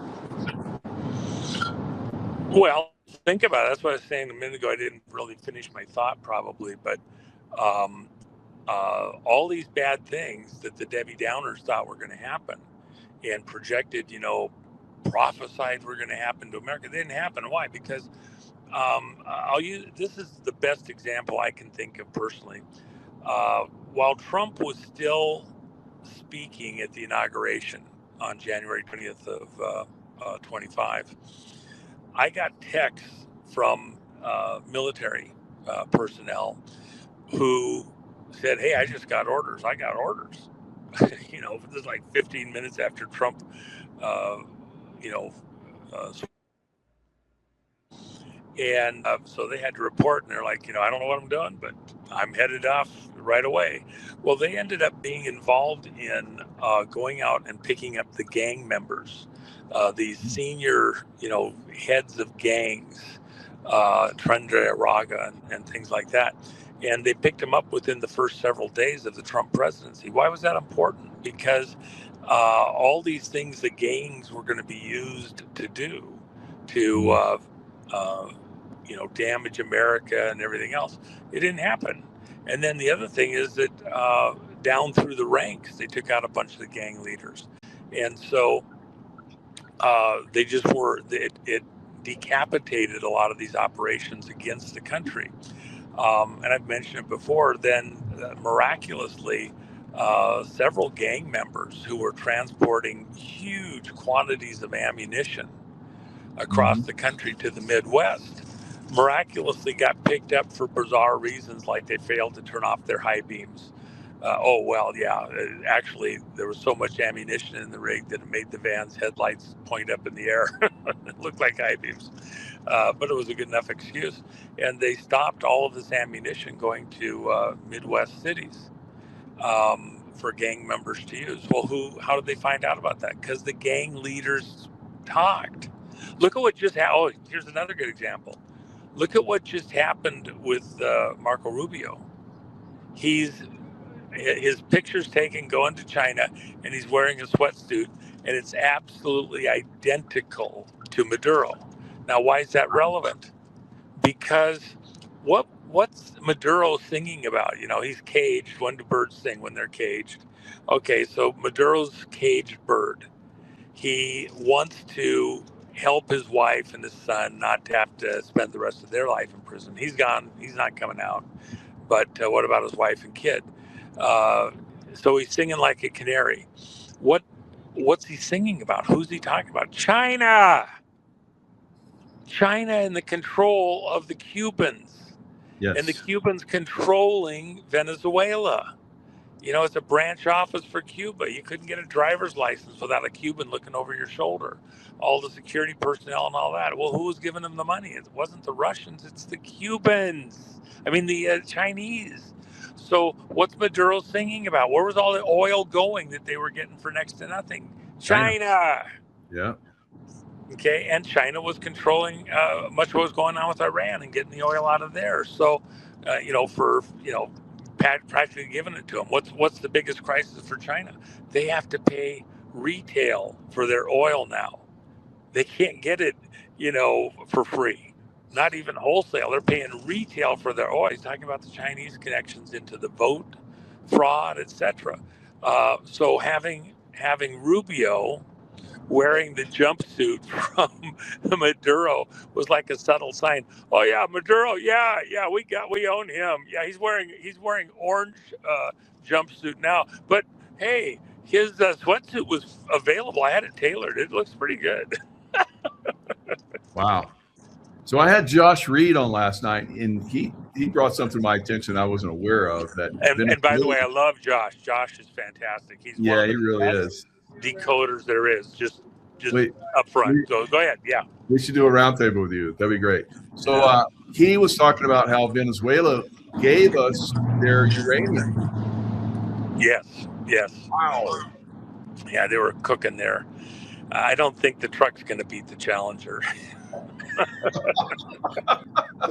I've got a truck that would beat the Challenger. You were tempted though, weren't you? That one won't. Yeah, that one won't do it. Boy, my truck's the same color. It'll beat the Challenger, but anyway. Oh, yeah. Great. What he needs to do if he wants to win against the Challenger, get him into an off-road. He's got a four-wheel drive. Go to terrain that favors you, not him. Oh, less likely to get a blue light special too if do that off-road. So anyway, there you go. What did Josh say though? Let me hear that again. So yeah, he was saying that they had given up their uranium. So where did that come from? Were they cooking it, or would they get it from Cuba? From Pakistan. Really? Nah, Pakistan had been pushing stuff out there, and it got different places. And then remember, here's some other oddball stuff that people don't realize. South Africa had enough uranium enriched for 6 bombs. And so where did that uranium go? Kissinger did the original deal, and yet nobody's acknowledged where it went to. And so supposedly it went to Israel. Israel's never acknowledged that and got added back into some of their projects. So, but there's all sorts of wild little things. And then remember this, back in 2024 during the election cycle, all summer into the fall, you had the drones all over the country flying everywhere. And I said they're looking for some missing nukes and for the enriched material. And you have to kind of go back even a little further than that. Remember when the general was blew up in the alleyway in Moscow? The person, that general, I can't think of his name this second, he was one of Putin's closest friends and trusted advisors, and Putin assigned him to track down what had happened. Was they figured out that some significant number of trigger devices had been upgraded or rebuilt that would allow weapons, nuclear weapons from the Cold War era, to be refreshed. The uranium, the enriched uranium, stays fine, but the triggers, which have certain types of materials that have to be there and have to be refreshed about once a decade, they're like on a clock. And what happens is if they don't go off quite correctly, you'll end up with a fizzle. You'll have just an explosion of enriched material, and it'd be like a dirty bomb, but it's not a nuclear explosion, if you will. Okay, so at the end of the day, what happened with this general, when they realized, it's very hard for somebody else to engineer a device to work somebody else's device, a trigger. The best place to do it's the people that built it in the first place. They have the exact specs and sizing and all sorts of things, timing, even the length of a wire makes a big difference. So with that in mind, the best group to build a trigger is the ones that built it in the first place. Well, that's exactly what happened. Somebody went in and built these devices that could refresh and be used with some of these earlier Cold War devices. When that was understood, then Putin put this general on the case to track these down. Why? Because he didn't want Russia to have to do the heavy lifting on how did these devices get out there and get blown up somewhere in the world. And when they realized there was a problem, so this guy was looking for this and couldn't, or was in the path to figuring it out, and then he got blown up. Who did that? Well, it was Western intelligence agencies that had the satellite stuff and all that. In other words, who in the West, even in the CIA specifically, helping the Ukrainians, may have had exactly what was needed information-wise to know where those devices went and who was doing it, and didn't want Russia to find out where this was at. You got, nuclear devices somewhere out there with fresh triggers that could be blown. That should be a pretty scary thing for everybody in this audience. Yeah, And that was that has never, they have not been found. Yeah, right. And those have not been found. What Trump and team were looking for. There's no indication that we found what we were looking for. So then part of the question is, if you have material out there, who has something, and these triggers out there, somebody could still have something out there floating that could become usable. We want to clean all of that up, get all of that collected, not have to worry about any of it. And so Trump, not letting Iran have the bomb, not letting Venezuela have any of the material that somebody could come in there and make it into the bomb.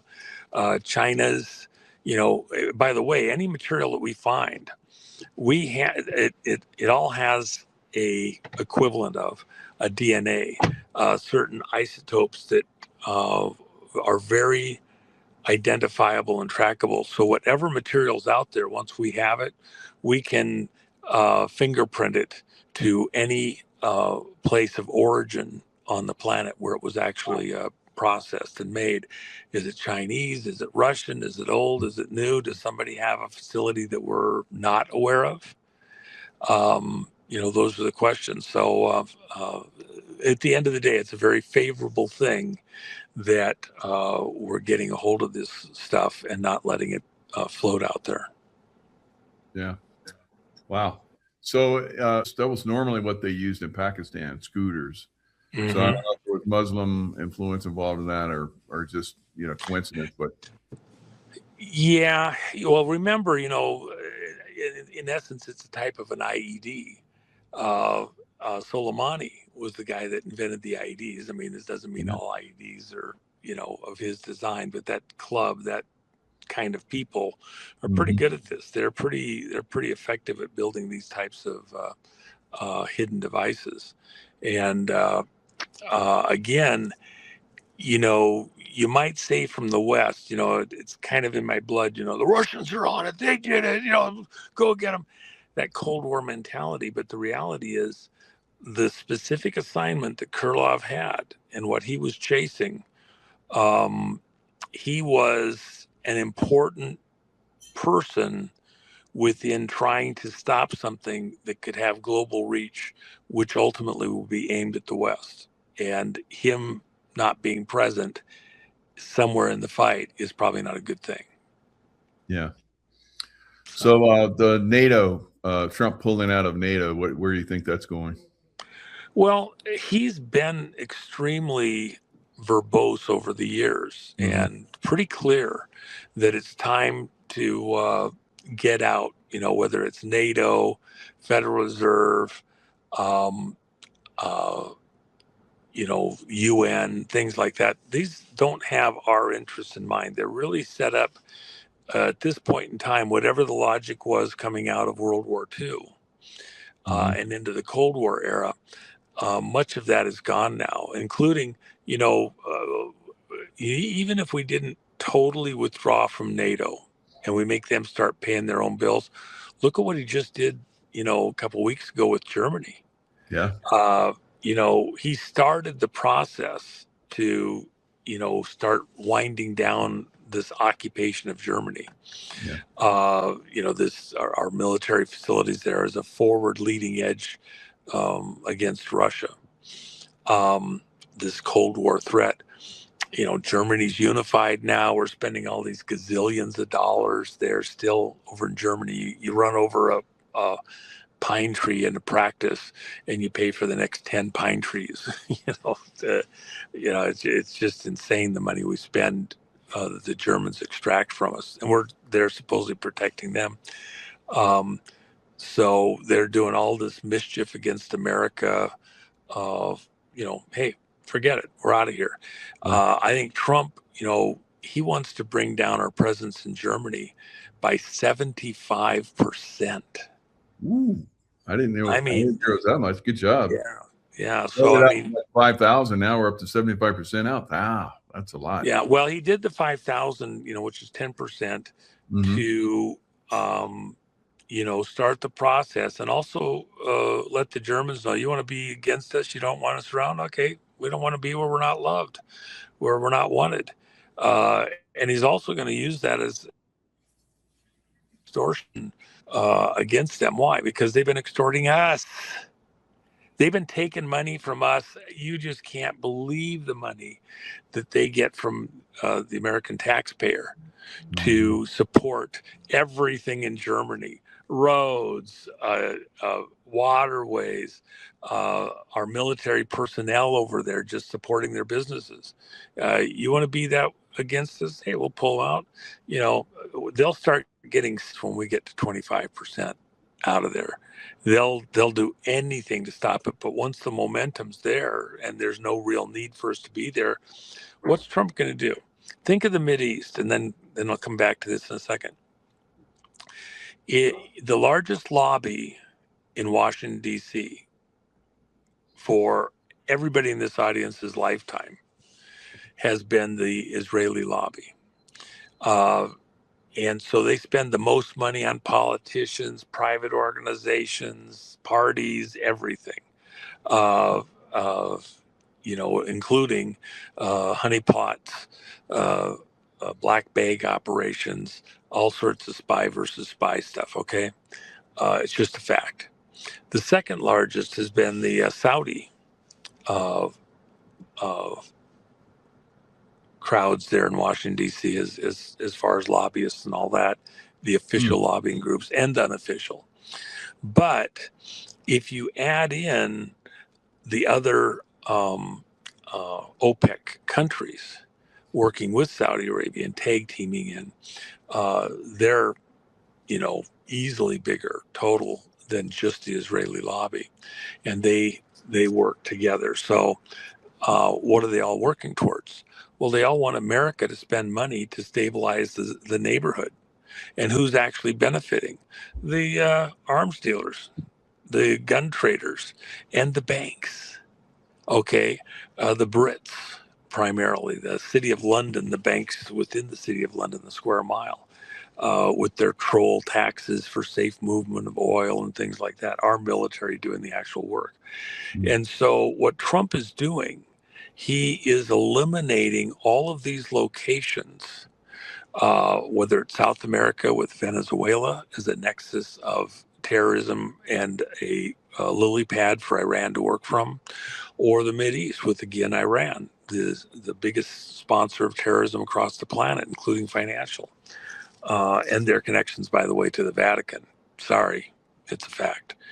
The largest outpost for Iran diplomatically, where they had more diplomats in the world, is Italy, tied to the Vatican. Figure that out, okay?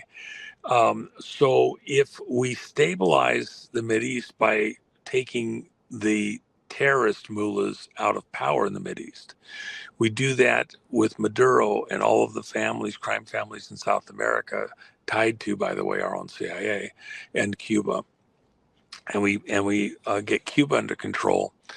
A lot of the reason why these lobbyists have a starting place with our politicians to protect everybody and to stop everything.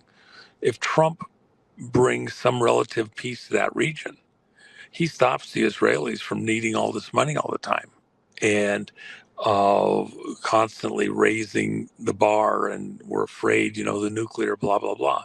So what he's doing is eliminating all these reasons for us to have to spend all this money. Now come back to Europe. If we tone it down in Germany, Russia doesn't have the same level of threat. By the way, Russia didn't blow up the pipeline. Russia, part of the agreement, what we told Russia at the end of the Cold War was, why don't you straighten up and fly right, do some commerce with us, go make a buck that way, and stop trying to take over the world with your communism. And glasnost, let's do business. And so they did. They did the investment. They built the pipelines, oil and gas infrastructure to provide oil and gas to Central Europe, including Germany.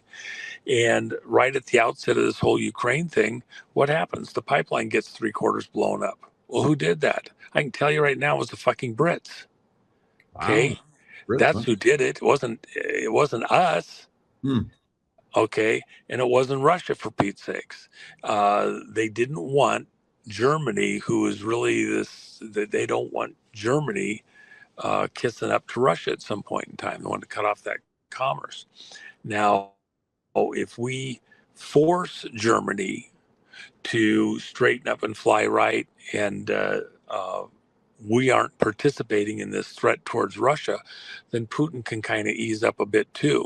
And in an age of nuclear, your tripwire is going to be tanks? Seriously? And is 50,000 enough with all that equipment? Not in this particular age, not in an age of lasers and like that, and space-based weaponry. So Trump is de-escalating situations around the world. Look at even this trip over to South Korea and the deal with China. South Korea, have you heard any peeps out of them during this first or the second term?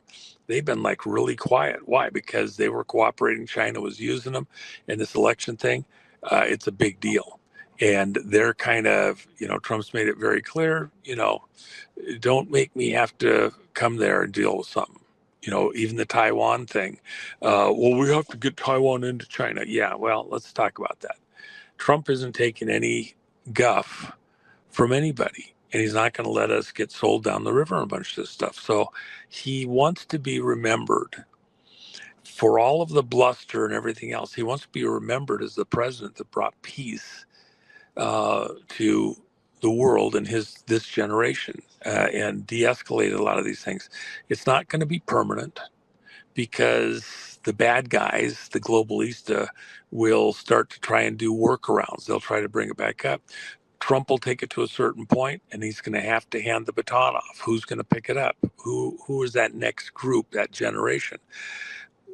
We as a people are going to have to fight through to get not the next Trump. It'd be like saying the next Reagan. There was only one Reagan. There's only one Trump. But the stage will be reset, and then we will, it's a hand of God thing. Who will be that person? I don't think we've actually seen them yet, who is capable of picking up the baton and coming in the wake of what Trump is doing right now. To say that I think is false, because we don't know what the world's fully going to look like and what kind of a person we're going to need at that point in time. Think of it this way. I don't think there's any other leader in America, maybe even in the whole world, who would have had all of the prerequisites, personality, aptitude, um, age, everything, and health. Trump was never drunk alcohol. He's very careful, even though he's a big guy and likes his hamburger and his cookie once in a while. And his ice cream. And his ice cream. He's actually in excellent shape. He really is. Everybody knows that. So with that in mind, who could have done what Trump has done? Who, people don't like, because he's got this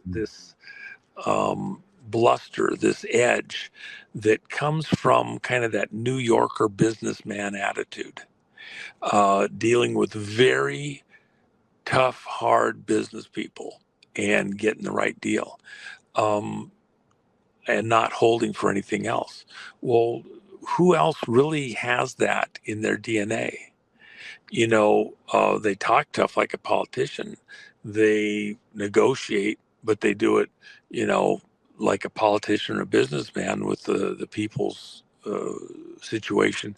Even from the military standpoint, he isn't even taking guff from his own military. He tells 800 generals, "Get your ass over here to Virginia. I want to brief you on something, and I want to make sure y'all understand. And any of you that don't get it, you can hit the road, and don't let the door hit you on the ass on the way out, man. Get out of here." And he's, I don't know, since all the way back to Eisenhower, that any other president has pulled in the generals in large meetings in D.C. like he did Monday, and then said, "Here's, you don't take it secondhand. You don't get it from a memo. You don't get it down through command. You're hearing it right here from me. This is what I want you to do. This is how you're going to do it. Anybody got a problem? Hit the road. Otherwise, straighten up, fly right, and don't let your situation be the one where you're the weak link. If I say go, go." Yeah. So the way he is, and you to imagine someone else being able to step in and fill that role. That's why there's been so many, multiple attempts on his life, etc. Because it isn't the party, it's not a zone, it's him personally.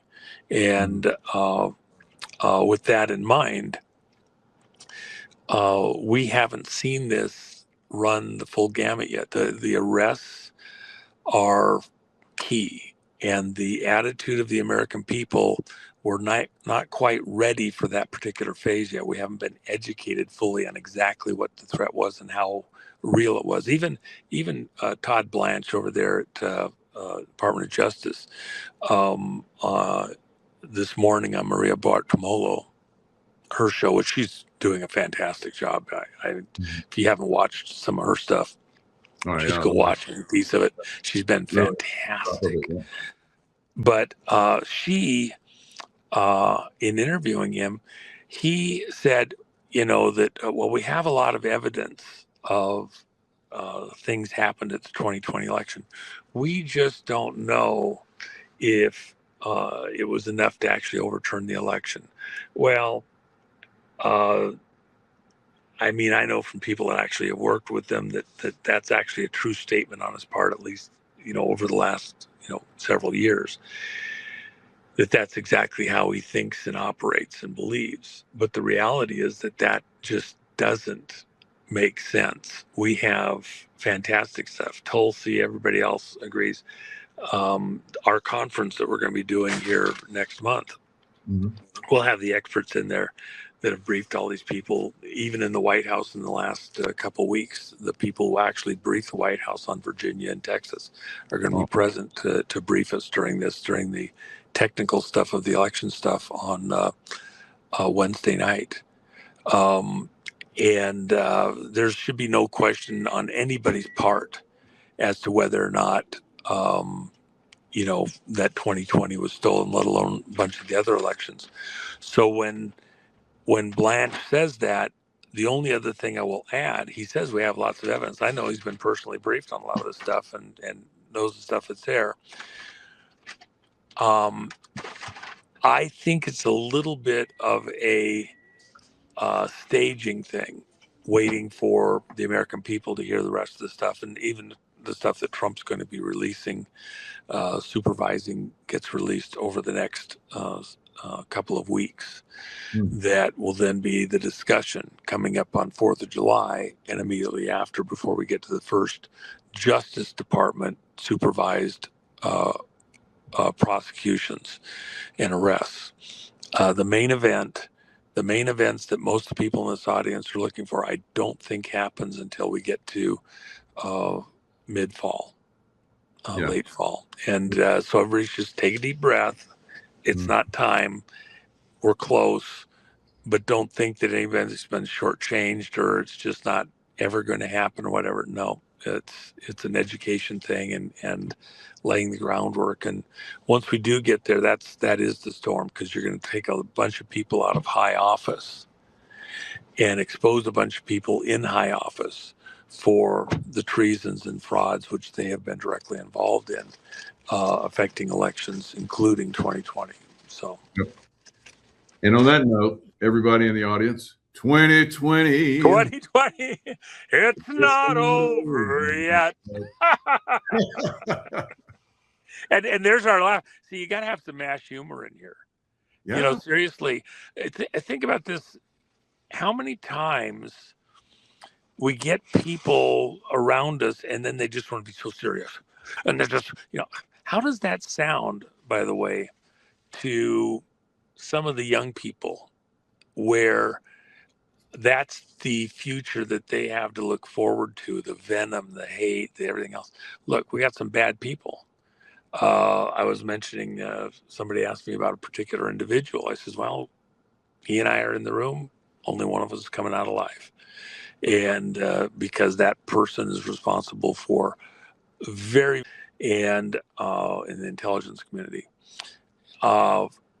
It's just where I'm at. Yeah. There's no way. But at some other level, how do kids hear us about a future? It's so dark. It's the end of the world. There's nothing to live for. It's going to be total surveillance all the time.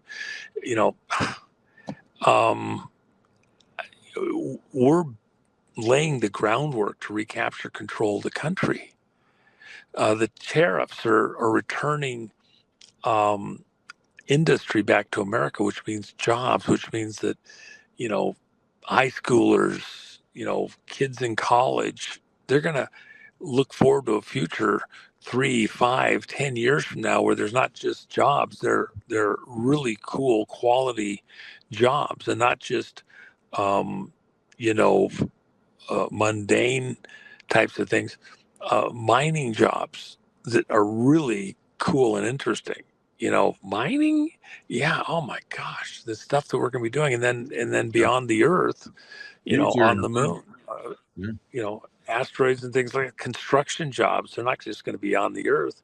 We're going to build out these space locations, and you'll go to space locations like we go to island paradises today.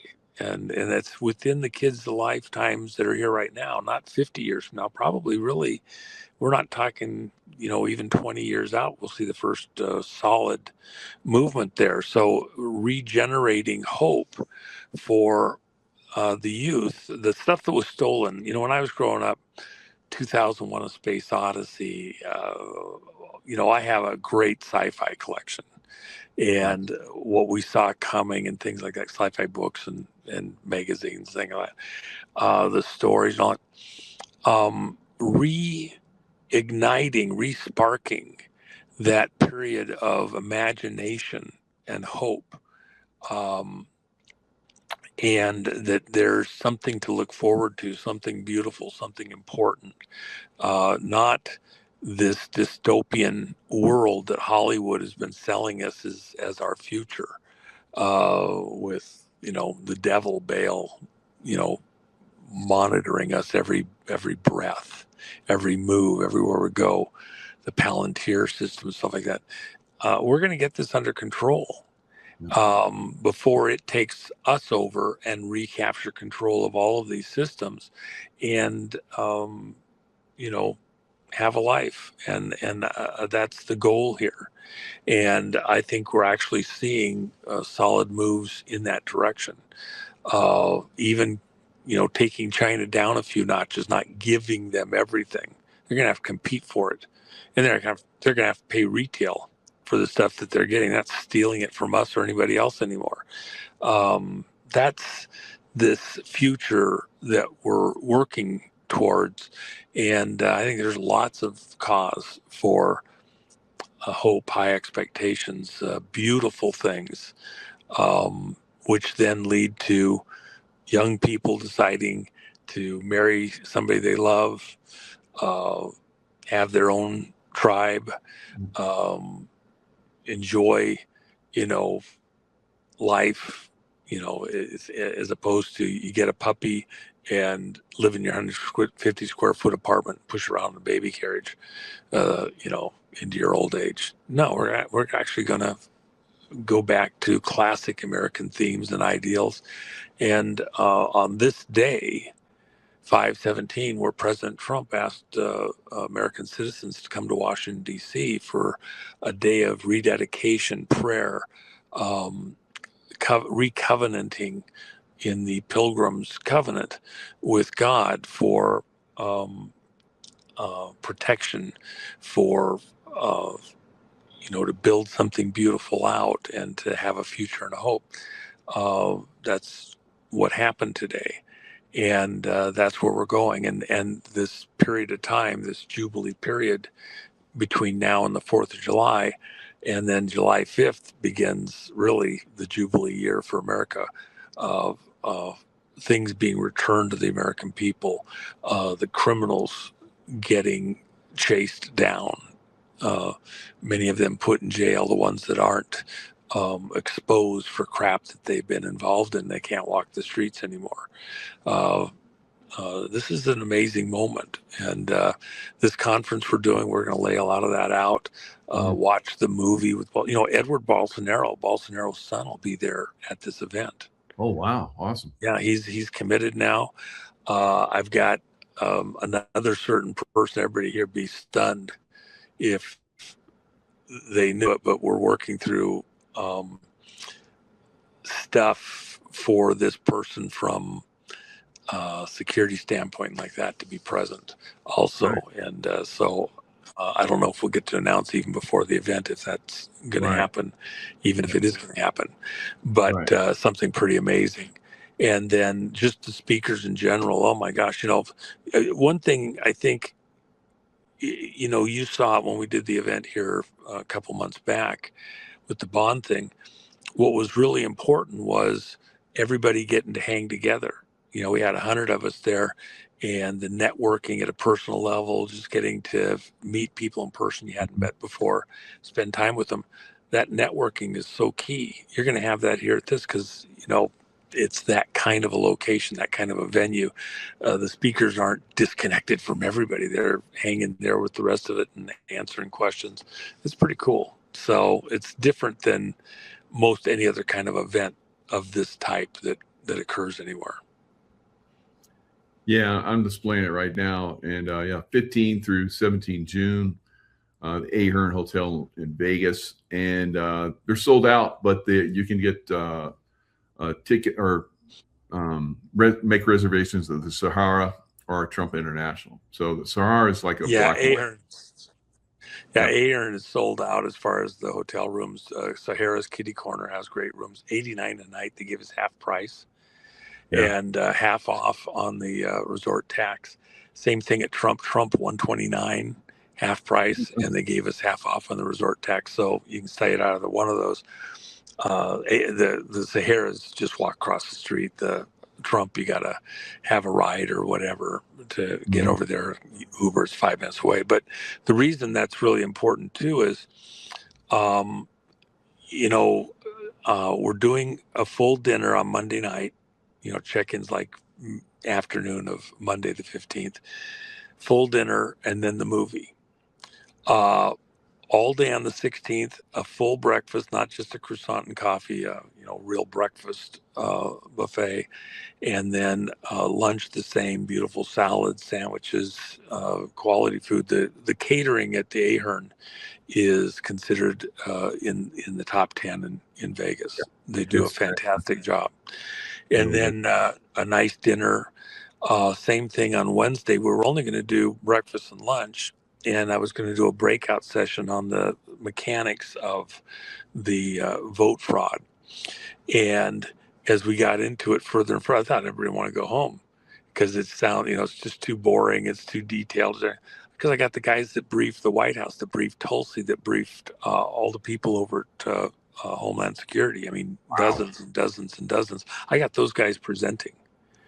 And that were there at the White House even just a week ago, again, presenting to the attorneys and others on the Virginia vote and Texas and all that.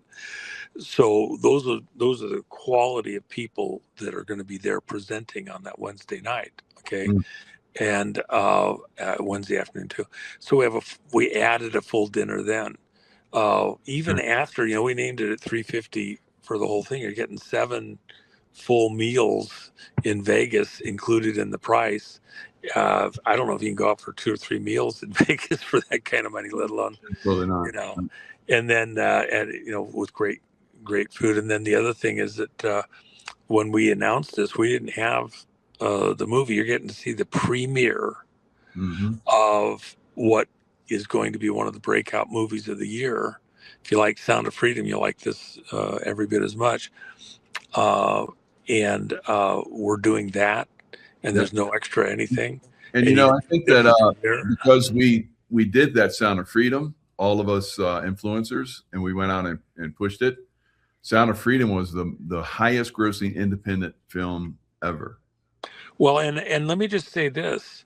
See, that's why I was approached. Could I assist? Would I assist? Yeah. And we had already scheduled this event, and I said, well, best place is right here with these folks. These are the people that made that. I don't, my personal opinion, I don't think that Sound of Freedom would have been anywhere near the way that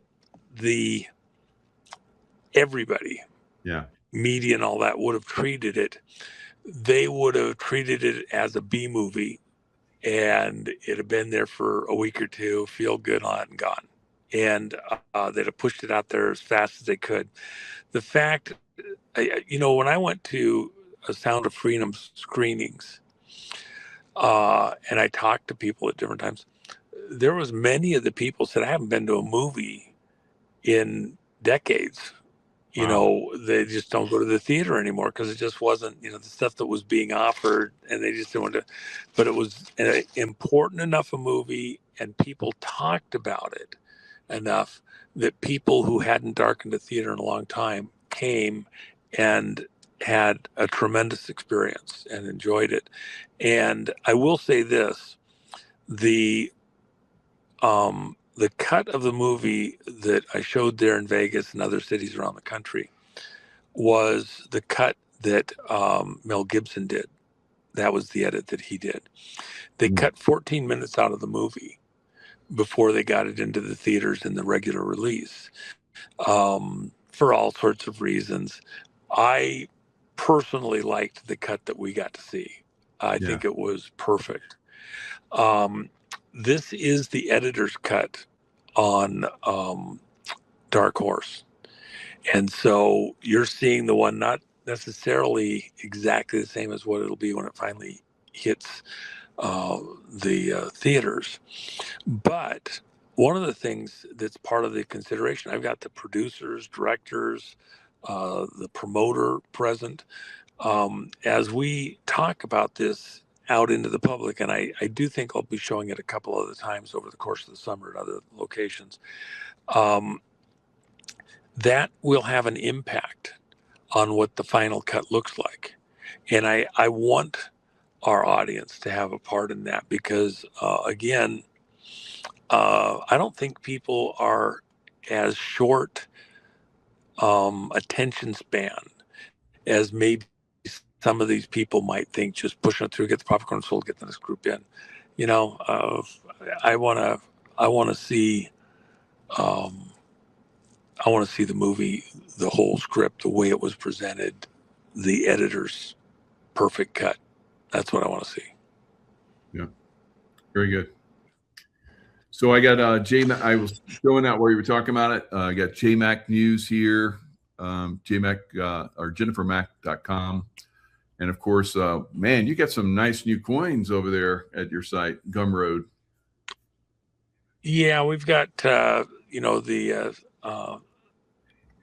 JFK to DJT coin, the moon launch, and of course the reason that's important, that's about industrialization of America, moving back into a stolen history for America, and this beautiful moving forward for the kids and like that. And I've done all the coins. How are people going to remember this moment in history when the kids talk about it out in the future? You have trinkets, you got a little cloth here and there, shirt or whatever.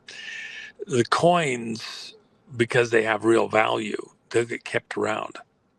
They'll get showcased. When the kids ask about them later or receive them as gifts and things like that, there's a story behind each of them. And so, with that in mind, we did a pre-sale on Tina Peters' coin. She's such an iconic figure in this whole thing. And whether it's remoting in or there in person, which I actually think that we'll probably get that pulled off, we're honoring Tina Peters. We're dedicating this whole conference to her. She's a very close friend of Jen and mine, and so we'll be, I think, pretty intricately involved in what happens to get her back on track and functional again. But down the road, how will people remember this? People have no concept almost right now, because we have so many things pushing on us, just how pivotal her work was in what she did. And then you think of all the counties around the country, 2,500 counties, and only a couple of people. There's some people in other counties, but none of them quite as demonstrative or direct or precise as what Tina did in making a before and after, before Dominion got in there and changed around the guts of the computers, the vote counting machines. Do you know that was Tina's before and after images that were used when Trump had personal emissaries go and talk with the people that stole the elections? And that was the material that they used. Show me how this was done. Where's it at in this data? How did you do this? And show me where the artifacts are that I can, see and prove that what you're telling me is true. And they used the data that Tina pulled out of her Dominion computers as the baseline to show the theft of the 2020 election. That's why she's such a threat. And they use her as a scarecrow. If you go after trying to get election integrity or prove anything or grab data, you'll end up just like Tina. So they've used her as a scarecrow. It's like a Mad Max movie, and she's been strapped to the grill of somebody's truck. Okay. And so to get her free, she's really been a political prisoner, if you get right down to it, to both sides. Trump did not believe on the timing. And I'm not throwing any stones at President Trump. He knows stuff we don't know. But as much as he said what he said on Truth Social concerning Tita's situation and talked to Governor Polis numerous times,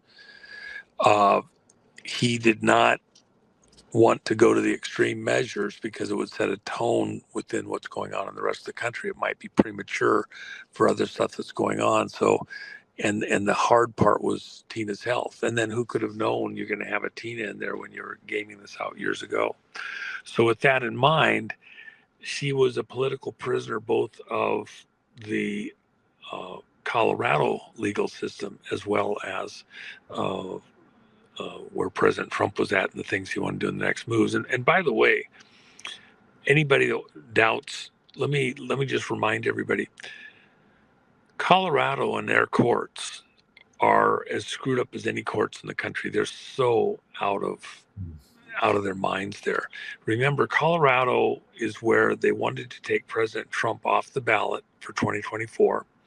And then there was a dozen other states lined up that if it withstood the legal process, they were going to take Trump off the ballot in a dozen other states. We wouldn't have Trump in office. All of the courts that heard the case concerning Trump being taken off the ballot agreed across Colorado in order to take him off the ballot up through the Colorado Supreme Court. When it got to the U.S. Supreme Court on a was raced there because of the fact he had an election coming, expedited basis. When it got to the U.S. Supreme Court, not even one liberal justice could agree with the Colorado courts. Think of how liberal, we got three that are just, they might as well be, Stalin, Fidel, whatever. They're just out of their minds, Mao. But not even one of the most liberal justices on the Supreme Court could agree with any of the courts in Colorado. It was a unanimous 9-0 decision to strike what Colorado was trying to do and force Colorado to put Trump on the ballot in Colorado, and the other states had to back down. Now look at Tina's case.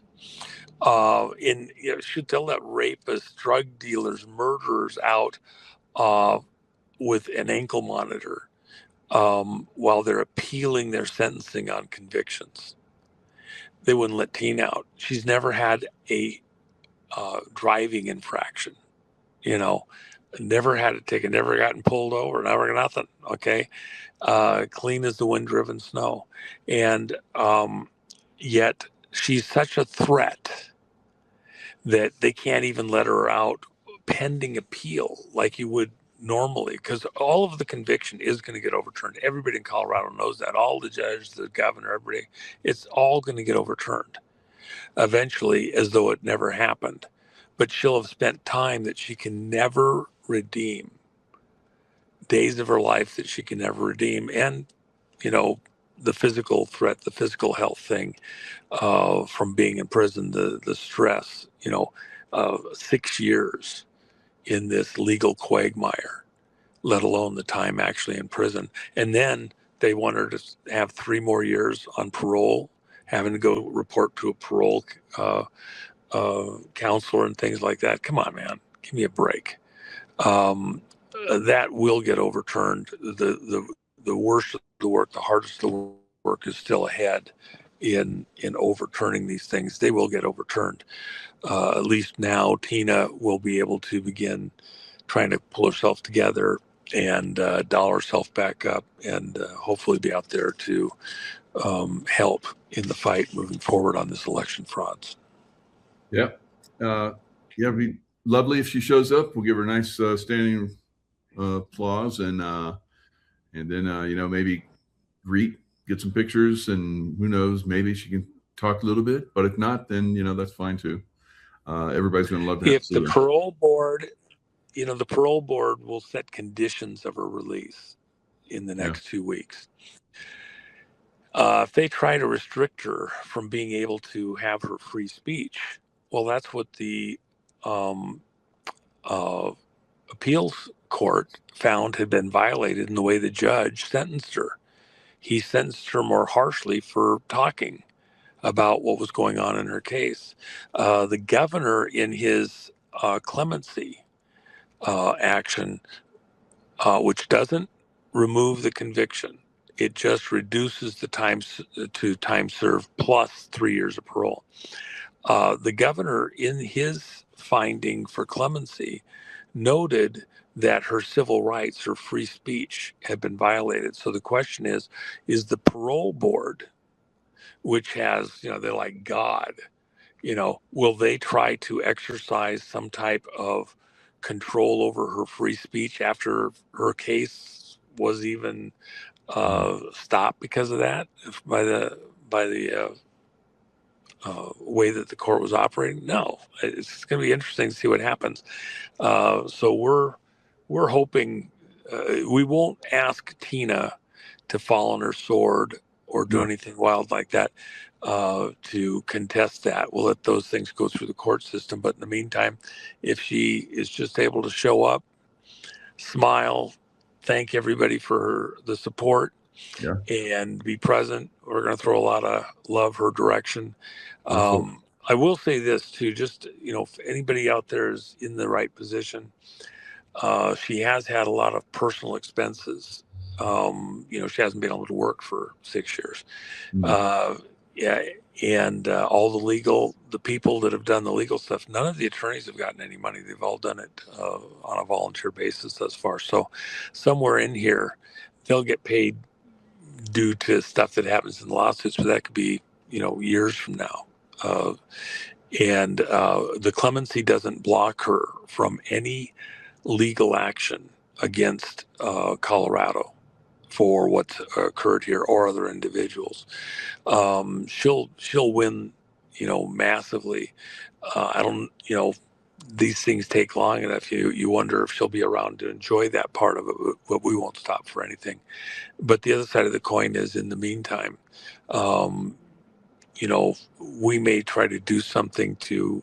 There's been help sent her way, but there's probably more needed, Yeah. and we'll kind of look at that and join hands and try to, remember, it could have been any one of us. So, I, a lot of the other people within the broader patriot movement have, pushed pretty hard at times. All you had to do is be in the wrong place at the wrong time, like the J6ers. And these guys were right there ready to clip you and stuff you away for a long time. So, we closed ranks because it could have been any one of us. Absolutely. So yeah, I'd love to have her on the show. She's got a former SEAL mom. Her son unfortunately passed away in a parachuting accident. So if we can get her on and get people to support her in different ways, we'd love to do that. So, well, let me just say this, and I'll mention that to her. She's very aware. I think she's been a guest on your show before, but she'll be making somewhere here. I wish, but she's definitely got the open. Michael, I'll get this done. Gosh, I know you would, of all people. I will get this done, man. If she's able to talk, I will ask her personally. That'd be fantastic. Because especially because of your connection in the history, there's a different type of understanding, and I'm sorry that this hasn't happened before. I would have jumped in and tried to make it happen sooner. So let's make that happen, bro. Yeah, definitely. I'd love it. All right. Thanks, brother. It's been great talking with you again. You are an amazing man. You got such great information. We love hearing from you. Thanks so much for sharing. Yeah, I really, you have great listeners. Yep. We see it.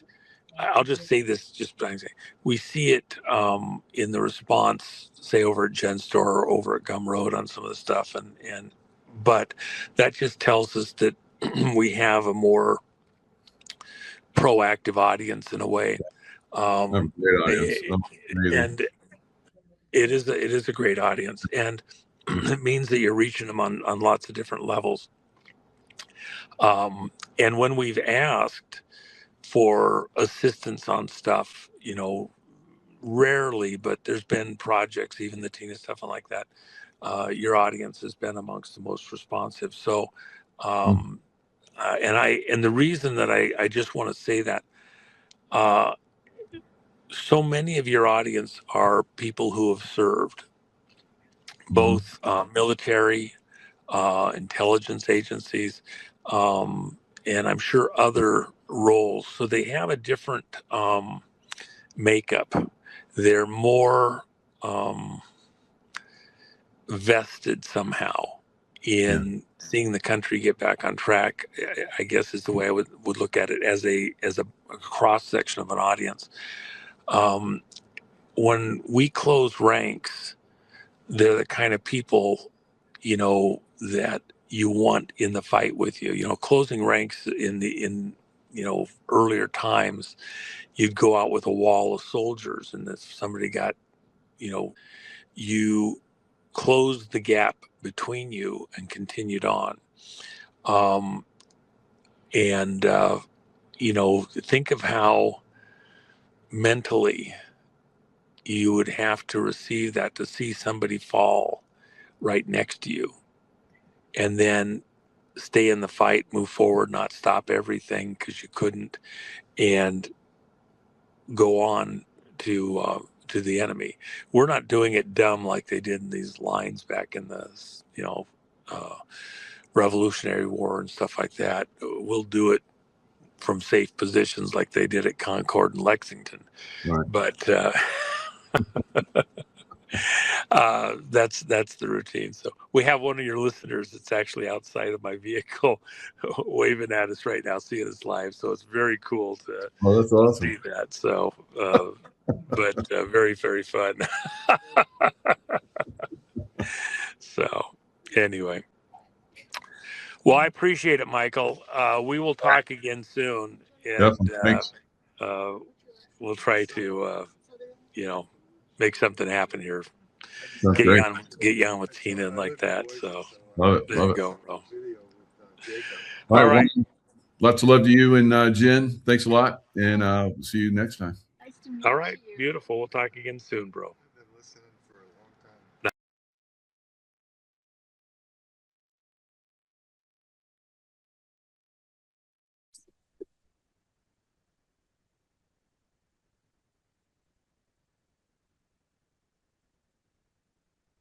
Hello, everybody. It's Michael Jaco with Unleashing Intuition Secrets.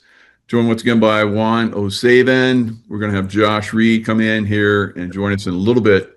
Hello, everybody. It's Michael Jaco with Unleashing Intuition Secrets. But as you see, Juan's got an unusual view. Usually he has like spectacular views, but this time we thought we'd mix it up a little bit and get the dumpster dive view.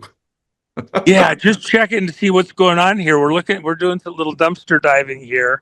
I heard, look, a lot of these Democrats are trying to hide out right now. Did you see what they're doing to Polis in Colorado?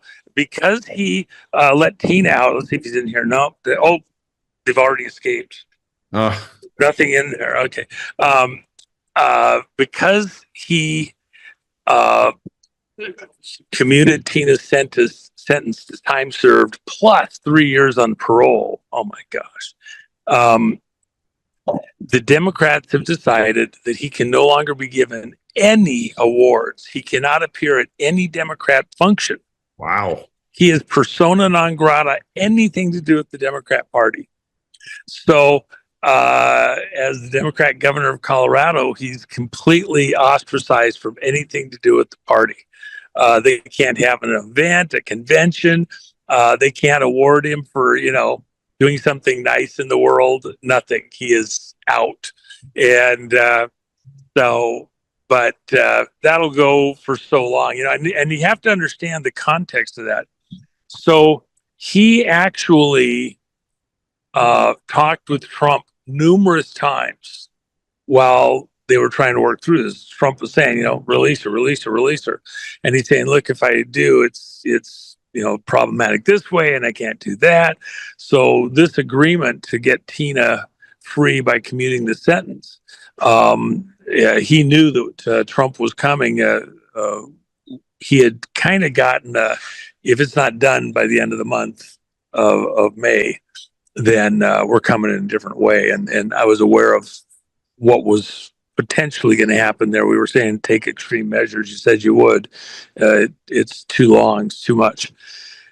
And so he responded to that. And still, they said by the end of the month, he still waits till the end of the month before she gets to get out. So she's got to do this extra 2 more weeks in prison while they're, working the problem to get her free. So anyway, that's kind of the routine. And by the way, we'll be honoring Tina in some unique, interesting ways at the event there in mid-June.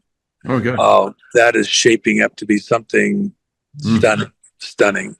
And anybody in the audience that's thinking about it, you better think fast. Showing the movie Dark Horse, world premiere of the movie. Normally, they don't like to do it anywhere except a theater where it can be the best. So I actually had to go secure a proper LED screen, high resolution screen, Wow. 24 foot by 12 something high, and for the Ahern, and so it'll show the movie properly. It'll actually do what needs to be done for this movie to make it present the way it needs to be presented. Awesome sound. I mean, we got Edward Bolsonaro's committed, the son of the president of Brazil, as the movie's about. He is going to be at our event speaking. The producers, all the key people that are involved in this, getting this out to the world. Hollywood doesn't want a movie like this to be presented. They don't like it. But so one of the big, monster groups that put out the media that we see, movies, television, things like that, approached the person that's running the marketing thing. And by the way, this is the person that Mel Gibson says is the best in the business. Probably 30 billion in sales, of movies and television like that he's personally promoted. Nobody else is even in the same category. Jim Caviezel says this is his best acting role that he's, performance that he's been able to do so far from his skill set. So this is a big deal on this movie. If you like Sound of Freedom, you're going to like this movie. Absolutely. But the interesting thing about it is that I'll make sure this goes away. My chief of staff trying to reach me. Within what this movie is the whole theme, though, about election fraud and elections. At the conference, we're going to have the people that actually briefed Tulsi, briefed Homeland Security, briefed the president's people around the president, all the way back, even in 2024, coming up in the election, exactly how this is being done. And so they'll be presenting at the conference. That's on day 3. It's going to be epic. I mean, it's going to be fantastic. So, you'll get a hell of a treat if you get to be there. So anyway, that's great because when Bolsonaro was running, I was covering his election. I covered his his presidency and so forth, and a lot of the Brazilians came into my show and so forth, and were very they loved it. They were like so glad that I was informing the American public, and then when he had those problems, they were even more generous and very thankful for just telling everybody what was going on, because like you said, the press, it just destroys this. They don't cover it at all. So this movie, I think, has incredible potential to inform a lot of people. It's going to be great. Well, I've got several people coming up from Brazil that will be there for the premiere. What happened was the trailer that was just a rough cut version of what they wanted to do for a trailer got leaked in Brazil from somebody. And then other people took it and added music that they liked and pumped it out. So it got loose here in the U.S. This non-authorized, not the real movie trailer. It got 3 million views in one day. Wow.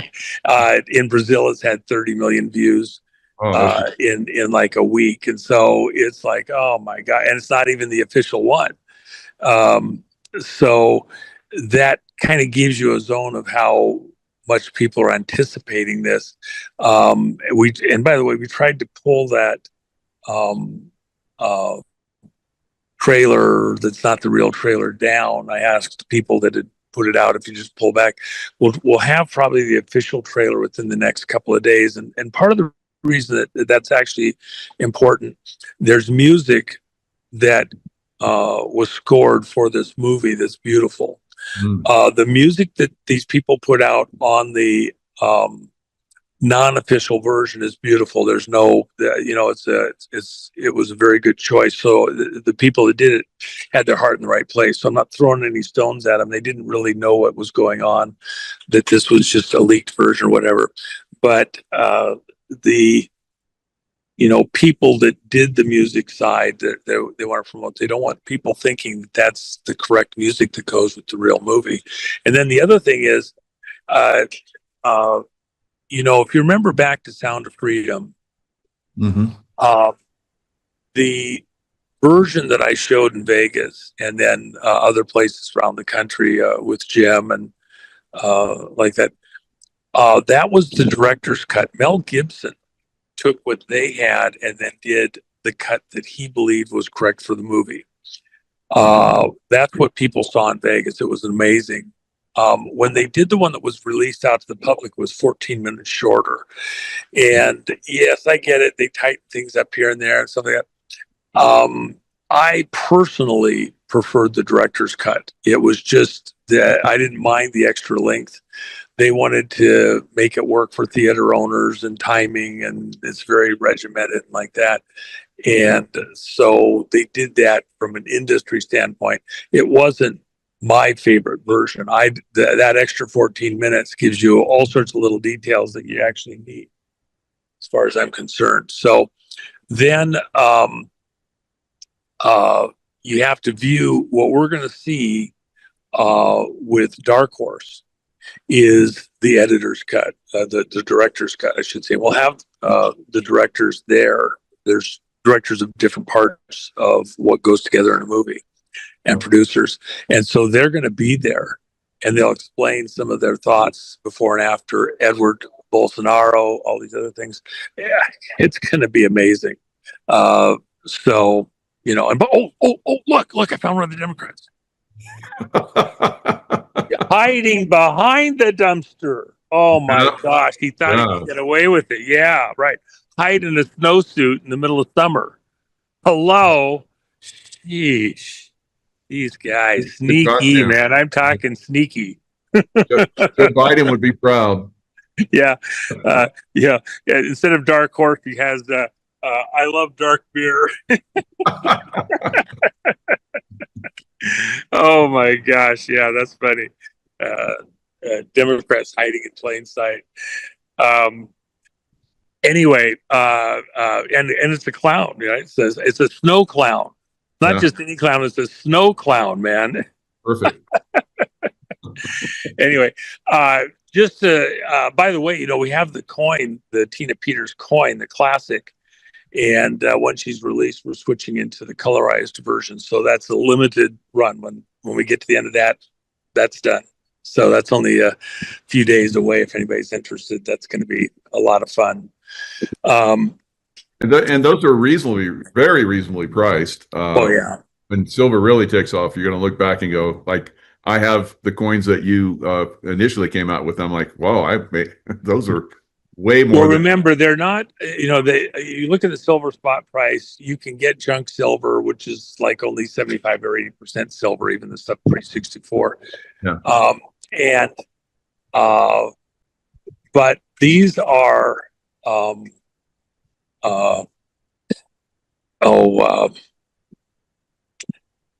a particular grade that's the next higher grade, I forget what they call it, and not just the circulated silver. So they're prepared differently, and like that, the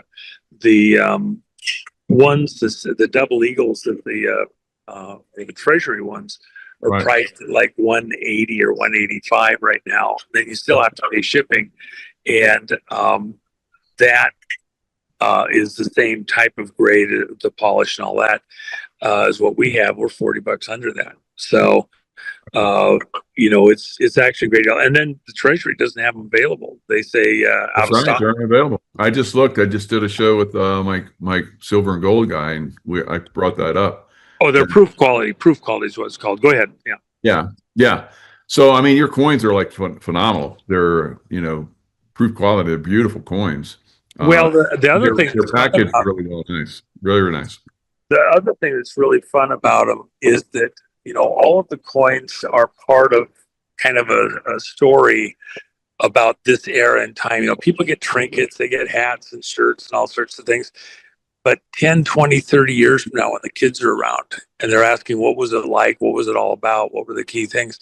Having some of these as kind of touchstones to tell the story. And then because they have real value and it'll be going up, they're not going anywhere. People keep them as keepsakes like that. I think it has more effect out in the future. I'm really not doing them precisely for exactly this moment in time. I'm doing it for the kids and grandkids that will look at this later and want to understand what this moment was about. Because we're living through a hinge point in history that is so amazing, so unique, and we get to be here. Seriously, I mean, and even down the road, this conference we're doing, you're going to get to rub shoulders. They don't go sit in the green room. You don't see them. All the speakers like that, they want to hear everybody else also. They'll be right there in the crowd. You saw what happens in the conference, like what we did with the bond conference, and it'll be very much like that. You'll be able to rub shoulders with very like-minded people. Most of the people going there have something going that they're intricately involved in somehow in this moment in history. So I have it's going to be well worth it for the folks that can make it. And then, by the way, I do understand there's a lot of people that can't go logistically. They got family, kids, job, etc., and they can't make it. The movie is, obviously we can't put that out to the world. That is totally private. But the next 2 days, the stuff on the financial frauds and then stuff on the election frauds, which is Tuesday and Wednesday, all of that's going to be out there live streamed and out there for free. So if you can't make it, you can still see everything that's there. So no charge, no ticket, nothing like that. And even on the expense for coming, I cut a super sharp pencil on this when we priced it at $350. That was before we had the movie coming. That was before we decided to do expand to the larger thing on Wednesday night when I was going into the mechanics of the fraud, the math and everything else. Well, at the end of the day, we hadn't planned on doing that. And what happened was it just kind of grew a couple extra heads. Everybody was coming, wanted to hear all the details of what the White House was briefed and the attorneys and like that, the intricacies. Because this is a different crowd. They're not really observers. A lot of these people need to go back and themselves present within the political community or things like that. So, and you're going to have Nino MC, and you're going to have the three amigos there for the first time together. Well, not the first time. We were together with the last movie, actually. Sound Afraid of Bad. Right there next to the stage. Pictures. That's going to be another, value added. You're going to be. Oh my God! And there's a good chance I might be there. Well, you know what? You're going to be there. Oh, we're hoping. Josh. Oh yeah. You know what we got to do? Nino doesn't know this. Somewhere in there, when we first get Nino out there, we ought to have the whole crowd. Nino. And do hand wringing at the same time. Oh my gosh, we could have so much fun with Nino on that one. Poor Nino. And we got to get Tina to join in on it. That'll be good. Yeah. So, and by the way, the reason that Nino is the MC, originally Joe Hoff was going to MC, he had a stroke a couple weeks ago. He and I had dinner a few days earlier there in Florida where he lives. And then I was shocked, but he had his wherewithal enough. He realized he's getting dressed in the morning. He was having a stroke. His son helps him finish getting dressed. He has a preteen son. He goes to his car, gets in his car. His right side, right arm, right leg don't work. So he drives himself left hand, left leg for foot for gas pedal and brake. But I guess emergency services found him and they took him the rest of the way. But they were able to bring him back enough. He got released from the hospital on Saturday. They were initially planning on doing it, at the end of the month, but he was doing so well. And he still got recovery to do with hand use for like typing or writing on his right hand, but his legs back all the way. He has no cognitive issues and all that. But having him come all the way out to Vegas to MC and like that wasn't happening. So we had a couple other people, but it was late notice. Laura Logan, she had a commitment in Europe. We had a couple other fantastic people. So Nino was like choice 4, but I got to tell you though, things have a way of happening for a reason. Huh? I actually think, Nino, the boxer, his history, he emceed fights. That's right. I mean, we're in the hell of a fight. It's the Fraud Fighters Conference. Yeah. Things happen for a reason, but I actually think it's exactly what it was supposed to be. He'll be there. He's an imposing presence. He's a heavyweight champion, and now a man. He's going to be, and he's got a great voice. It's going to be great. It's going to be fun. Well, I just think things have a way of coming together. I'm doing all the meals. So Monday night there's a full meal dinner. The Ahern gets awards for its catering. It's one of the top catering systems in the Vegas area. And then breakfast, lunch, dinner, full breakfast, not just a continental with a biscuit or something, a real breakfast, lunch, dinner, top drawer, both Tuesday and Wednesday. And my logic is this: people leave, they go get lunch, they go get dinner, whatever, they go get coffee, etc. Everything is right there in the Ahern, and we're providing the meal for $350. We're going to get 2 meals for $350, let alone 7. Oh, yeah. And top drawer. And then you don't have to go anywhere. And then people tend to sit together, talk, enjoy themselves. And the other thing is I could pack this thing out with theater seating. I didn't do that. Where it's all with the tables, what they call a classroom seating. So you had a place to put your notebook, your freaking, you can eat it, at the thing and actually eat like a human instead of having put it on your lap or something. It's the kind of seating that is just allows people to interact more and enjoy each other and like that, as opposed to just be jammed together. I could get way more people, and that's why we have a cutoff on the number. And we're pretty close. We're within about 75 of that cutoff right now. So it's closing real tight, and then there's just no extra room. We tried to have them take, and they agreed to take out that bar in the middle of the floor. And then at the last minute, it didn't happen. I was just there yesterday and we were working through it. So we came up with what we feel is still going to be proper for the movie and like that. And we took about 3 hours laying out the whole thing. So speakers and all that, because there's so much logistics, power, speakers, cameras, the whole schmear that, is unique to our situation. So anyway, it's going to be great. But Josh is one of my favorite people. Let me just say this, and I mentioned to your audience the other day, Jacob, Michael, that there's very few people within, let's say, the cue drops, as well as the subtle messaging that this president is using to communicate with the public.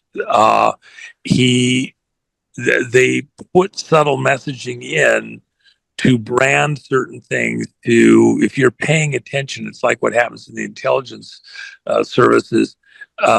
Most things just go right by everybody, but you may have a subtle hand signal, flash of something, put the tape on the telephone pole sideways if you want one response, and upside down, reversed, whatever, if you want a different response. That's what this administration is doing. As far as being able to those things out of the static, out of the clutter, and then make them make sense. I don't really think there's anybody that is any better, let alone even holds a candle to the stuff that Josh has consistently seen, explained, brought out to the public. And so, I enjoy that I can say, this is somebody that, he warrants listening to. If he's got something to say, I listen, because he has that level of perception. And a lot of times, some of these things, not everybody gets read in up front. So you kind of got to be able to pick these things out as you go. I'm pretty good, but Josh, I have to tighten up my shoelaces. I got to, make sure I got the right socks on and all that just to keep up with them. So, and I'm not just saying that for fun. I fluff. I really do believe that, Josh. It's fun to get to share the podium with you. Yeah. Oh, Juan, you're awesome. That's one of the things that I noticed as well. I did a show with them, just a few days ago, really. And I was like, Josh, how do you get your background? And he's telling me, I was like, dang, you are natural. You're well, like, by the way, Josh, you weren't on the air, but I found a clown Democrat hiding behind this dumpster. Okay. The Democrats are on the run. This one here, we found him. I'm sure he's registered to vote. Yeah, well, see, look, he's thin. He's all whatever, but he's very thin. It's a clown Democrat hiding behind the dumpster here in the alley while I was getting the news. He donated $58,000 to Act Blue and voted in the last 4 elections. Yeah, he got a loan on his house for $300 million. $800,000 for last week. Exactly. Yeah, which is true. You know what? In the Fraud Fighters Conference, we have one of the greatest guys, Sean Taylor, who is finding these magic mortgages. Literally, these guys buy a house, they go to the bank, and they get a loan. They pay $100,000 for the house and get a loan for $300 million. How are they funding all of these campaigns and other bullshit? That's how. Well, Juan, it's kind of interesting that you said that, because if everybody remembers the active shooter situation that occurred in New York City during the first year of Trump's administration, 2025, remember the person was heading up to the NFL floor of the skyscraper and they just stopped off at Goldman Sachs and shot one person who happened to be the senior vice president who is in charge of all deeds and mortgages in the United States of America? At the same time that Act Blue was coming under investigation? I mean, come on. What are the coincidences? And here's the key, is that the large financial institutions are in on it. Yes. So it is a fraud that knew exactly what Juan's saying, to go get one mortgage and then take out 3, 4, 5 mortgages at an overpriced value. But what was happening is these large banks and financial institutions make them disappear. Yes. Yes, it's just I had to get a new key for my Bentley. Now I see they got the seats out. I'm like, oh my gosh, they're just making an extra key. So I'll stay here watching the Democrats so he doesn't get away. In the meantime, I haven't gotten to hear what you've had to say recently on any of the goings on. So maybe you could bring me up to speed, Josh. I've been traveling pretty hard. In fact, I have to leave the country here very shortly here. I'm back to Asia on something that's crucial, but I'm as anxious to hear your latest take on stuff as some of the listeners probably are, and then maybe I can chime in. Yeah, no, I mean, like right now we're coming to a conclusion, I believe, of the Iran war, which really wasn't the Iran. It's the old British imperial system's economic grip on the world. That's exactly right, man. Those freaking trolls are there, right there at the passageway, taking their cut every single time. Yeah, Yeah, the Iran terror premium. That's through Lloyd's of London and the derivatives bankers out of London, the Rothschild banks. One of the interesting things that I did see recently is that due to the outfall of the Epstein files, the Rothschild banks are actually losing clients en masse. And there's a great article in the New Yorker, I think it was, about is this the end of the Rothschild banking dynasty because of the Epstein files and nobody wants to do business with them anymore. And I found that very, very interesting because Trump's attack, for people out there who might not be kind of paying attention to what's happening with Venezuela, Cuba, and then Iran, we look at this as the three-legged foundation of Chinese energy stability, right? So right now there's a silent war in the race to artificial superintelligence. I believe that the United States already has it. That's why we're taking these mass risks to do what we're doing. But it's about curbing China's progression towards artificial intelligence, which China, in a sense, has a deep state, and that deep state is controlled by that same system that we were just talking about, this global financial system. And Trump has systematically dismantled a lot of the Belt and Roads Initiative. He's dismantled this energy infrastructure for China that was basically giving them 30% retail priced oil across the globe through Iran and Venezuela. Another part of that is that you have what's known as the Iran terror premium, the British empirical system we call the old guard, the old British aristocracy, the bloodlines. They controlled the Strait of Hormuz, which then in turn controlled global energy prices. And over the last 47 years, as Donald Trump says multiple different times, and Peter Navarro is the one that did this research, it's a cost of the global population about $33 trillion due to the Iran terror premium, which is basically the Ayatollah coming out and threatening the Strait, and then Lloyd's of London will increase the insurance premiums on all the ships that go through the Strait of Hormuz, and that will increase $5 to $15 per price a barrel of oil, and that accumulated over 47 years is about $33 trillion. And so now if you take that into the next level, you have the London bankers that come out with the derivatives markets, and they know that premium is going to increase the next day, so they're going to go out there and place future trades and make themselves mass profits. And this is just control and manipulation of the energy markets. And with the advancements towards artificial intelligence and what's happening with all of that right now, you need the free markets to really rule and dominate, as well as you need the United States kind of under Donald Trump in charge of that market. And this is kind of what we saw with this multifaceted approach with Iran, is that all of these suppliers are now coming, or not suppliers, all of these customers are now coming to the United States of America. And this was I was talking about this a few weeks ago before Trump's China visit. And I said, watch, what's going to happen is he's going to come back and China is going to have energy deals with the United States of America, probably over $365 billion worth of energy deals. And sure enough, China is going to be buying energy from the southern states. Are going to be buying energy from the joint collaboration between Russia and the United States in the Arctic, which, if you look at this, and you look at military leaders who have talked about the inevitable kinetic war with China over the next 5 years, what Donald Trump is trying to do is create a lose-lose situation for the United States and China, basically bringing about mutually assured economic destruction so that cannot happen. And one of the methodologies to do that is to get China dependent on U.S. energy, because that also brings down the global energy prices when you have a mass supplier putting that energy out there. But then China cannot go to war necessarily with the United States of America, because if you look at this strategically, last year, Saudi Arabia, Qatar, United Arab Emirates all went under defense cooperation and defense pact agreements with the United States of America, taking in over, I think, $250 billion in a defense package. What does that mean? Is that these are the formation of one of the largest oil suppliers in the Middle East that supply oil to China. About 60% of Chinese oil comes from that region outside of Russia.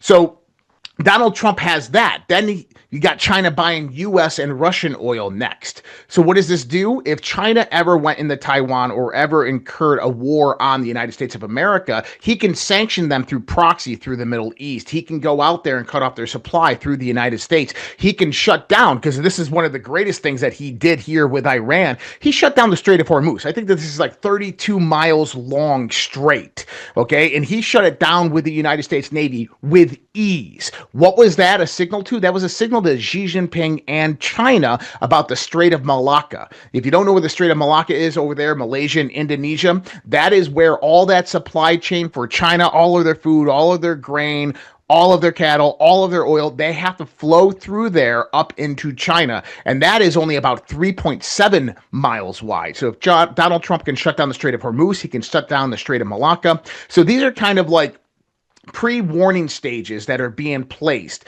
And I think Xi Jinping is actually on board with Donald Trump with a lot of this. He understands that you have the Chinese elders within the CCP that are the deep state organization within the CCP, and they are trying to coup Xi Jinping multiple different times. We've seen 3 this year. We saw a few years ago. Remember, Xi Jinping was gone for 2 weeks, and everybody thought that he had gotten couped. This was Jintao behind the process with the other elders trying to overthrow Xi Jinping. And I think Xi Jinping is actually working towards this multipolar world, as well as Putin and Trump, to bring about a real free market that is not controlled and dictated by the central banks and by this controlled economic infrastructure. And this is one of the other reasons why you have Scott Bassett, and then you have Warsh coming in, the Federal Reserve, and they are setting up a whole new economic system in the United States that is going to revamp the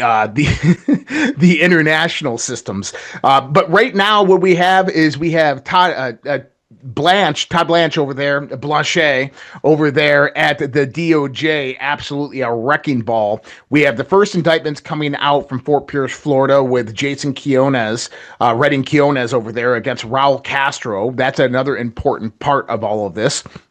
But you have Geneva over there, who's coming to the U.S. attorney, taking over the John Brennan, the 2016-2017 ICA investigation, which is going to expand into FISA-gate, Russia.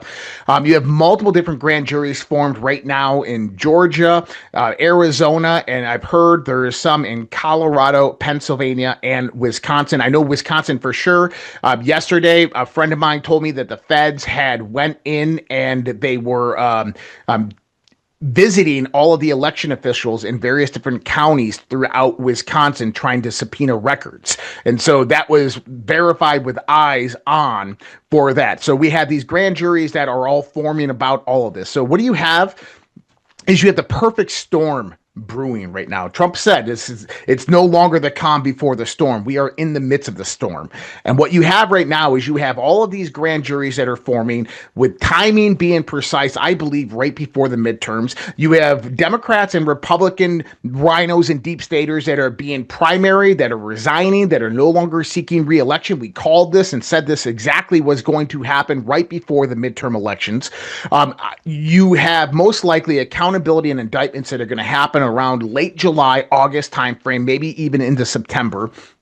And all of this is going to be timed precisely before the midterms. I think we're going to come out with a red wave and a supermajority. And this kind of, if you look at what Trump's doing right now, is he's transitioning a lot of his kinetic attacks and he's moving more towards future planning. That is an indication to me that we're moving to the next phase of the plan, that everything is all wrapped up. You just have to go through the motions, and that once we have the supermajority within the House and the Senate, then you begin the implementation phase of really changing America towards this, what I call the 500-year leap. And this is something that I've been an advocate of, and I've been talking about it. If people are following out there with the UAP, UFO disclosure, this is surface level stuff, and they can't put all this other classified project stuff out there. But what you have is you have something known as the Genesis mission, which is an AI-based mission utilizing DoD level artificial intelligences that are integrated through the national laboratories and through the Department of Energy. And they're bringing in 40,000 American scientists in various different fields to basically go through the last 50 years of scientific experimentation, scientific data. All these different papers are thrown in AI, and they're going to try to solve the universe's mysteries with this. In other words, what's really happening is you're taking all of these black sap projects, the WooSaps and the USAPs that were operating, reverse engineering various different technologies. You're throwing them into an artificial intelligence, And scientists are going to look as if they discovered it, and it's going to bring about mass innovation, which is going to be a 500-year leap in the next 20 years. And that's the golden age of America that we're all prepping towards. But before that happened, is you had to neutralize this kind of grand conspiracy towards a one world government, a new world order that was being headed by the old British imperial system, the deep state, the globalists, which I think is completely dismantled. I mean, they're running away right now, wondering what to do. They're reforming. You just had Mark Carney and Keir Starmer and all these guys meet up in Armenia last week because they need to form their own new world order to just compete with the United States and China now. And then you have Barack Obama and Alex Soros going up there and meeting Mark Carney when he came back. I think that they're still plotting something, but I think the majority of it is that it's already done, and they're right now. They're in a world of hurt because their system has been completely dismantled. And, by the way, with all these indictments, you're going to see indictments in the 2020 election. You're going to see more indictments coming about. You're going to have Peter Daszak and Ralph Barrick from EcoHealth Alliance. You're probably going to have Anthony Fauci that's going to get indicted off of that. And then, don't forget about the 2018 midterms. We already had the perfect phone call, the impeachment #2, indictments coming out about that. There's probably going to be more from that with the FISA-gate Russia narrative. You have the Senate that's sending criminal referrals from the Clinton Foundation investigations, pay for play. That goes all the way back to 2012 to 2014. And then you have the NGO infrastructure. And right now we're seeing a lot of focus on the NGO infrastructure, SPLC, that just got indicted. This is the one domino that's going to begin to fall to take down all the rest. And, if you look at the diminishing of USAID and the repurposing a lot of those funds, if you look at removing the NGO, the NPO infrastructure from the top level above government and disconnecting that from the global organizations, you have a recipe for America's success, and that's where we're headed right now. I always say that we got 1 foot out of the old door and 1.5 foot into the new door, because this is coming up to the wraps right now. At least that's my thoughts. Rapid fire, Juan. Love it. Good job. What are your thoughts, Juan? You want praying for snow out there? I had muted just so you didn't get wind noise. I sorry about that. I was hoping this day would come when I could announce to the world that I was going to go play with my cars and boats and airplanes and space station and take a break. But I just felt that I had to kind of stay with this. But Josh, you're about 30 years younger than me. I think I could hand the baton to you now, and I can go just relax because you got this. You understand it. It's actually very refreshing to hear so much articulated so precisely, and pull lots of disparate pieces together. Hat tip, man. When you articulate it the way you do, it helps others to think more clearly and also add into it and build on that and articulate out amongst the hosts. Michael, I'm sure you feel the same way when you have somebody like him on. Other shows that you do are improved because you've kind of got this zone that he's in. It's important. This is how we're how we get the country back on track and explain to them what's really been going on. The only other things that I would add is that within the families that are working, teaming together to control the destination of the planet, they're, this old world order trying to be the next world order, portraying themselves as the new world order. These secret handshake groups and clubs are actually on the run right now. What Trump did, he's dismantling their financial systems. He's dismantling their monetary systems that give them leverage into the world to force things to happen and pay people off and like that. Dismantling them on their false science, the whole green thing, peak oil, everything in the world. And then their tools. China is really a tool of the Brits. They haven't ever given up, as Israel is, by the way, also. And so a lot of this going on in the world, it's this hidden hand going back into those royal families. and then their financial relationships. You talk about oil and the Mideast and like that. Well, you got to start the conversation with Arab American Oil Corporation, Aramco. Who's the we understand the Arab side. Who's the American side? Well, that's Standard Oil. That's the Rockefellers. And we see other families in the energy side controlling this choke point of energy to the world. The world runs on oil right now, runs on energy, predominantly oil. And so as we move into other energy systems, this is going to morph and change yet again. But there's a period of time for that to fully come through and play through and like that. And so we're at this crisis moment where it's all coming into play. And, we talk about the storm. Let me just add this, that the storm is upon us, but we haven't seen its full strength yet. And I believe where the strength is at its peak is as we get into the arrest. And there's a couple phases of arrest. There's the stuff that'll be done by the Justice Department, but ultimately the worst of the club is going to be the ones that we have to send to Gitmo. And so we'll see some early stuff. I think mid-July, the president and team want America to get a chance to enjoy their 250th anniversary.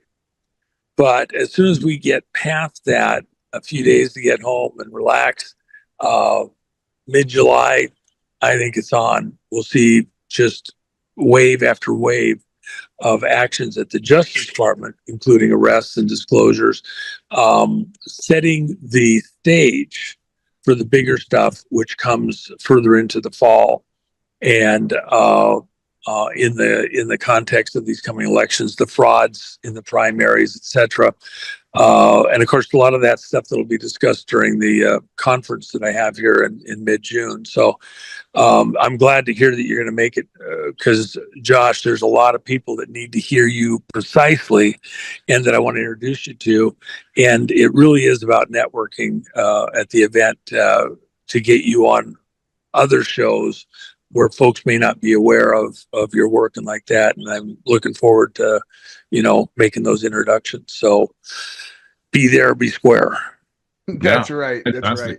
So, I mean, both of you guys, all of us combined, have been, revealing this information that unless we're out in front of this information, their plans are going to go forward. So that's why, it's very important for us to, like you guys your gents are incredible with broadcasting what they're about to do. So that just destroys their narrative, destroys the way, they've set everything up.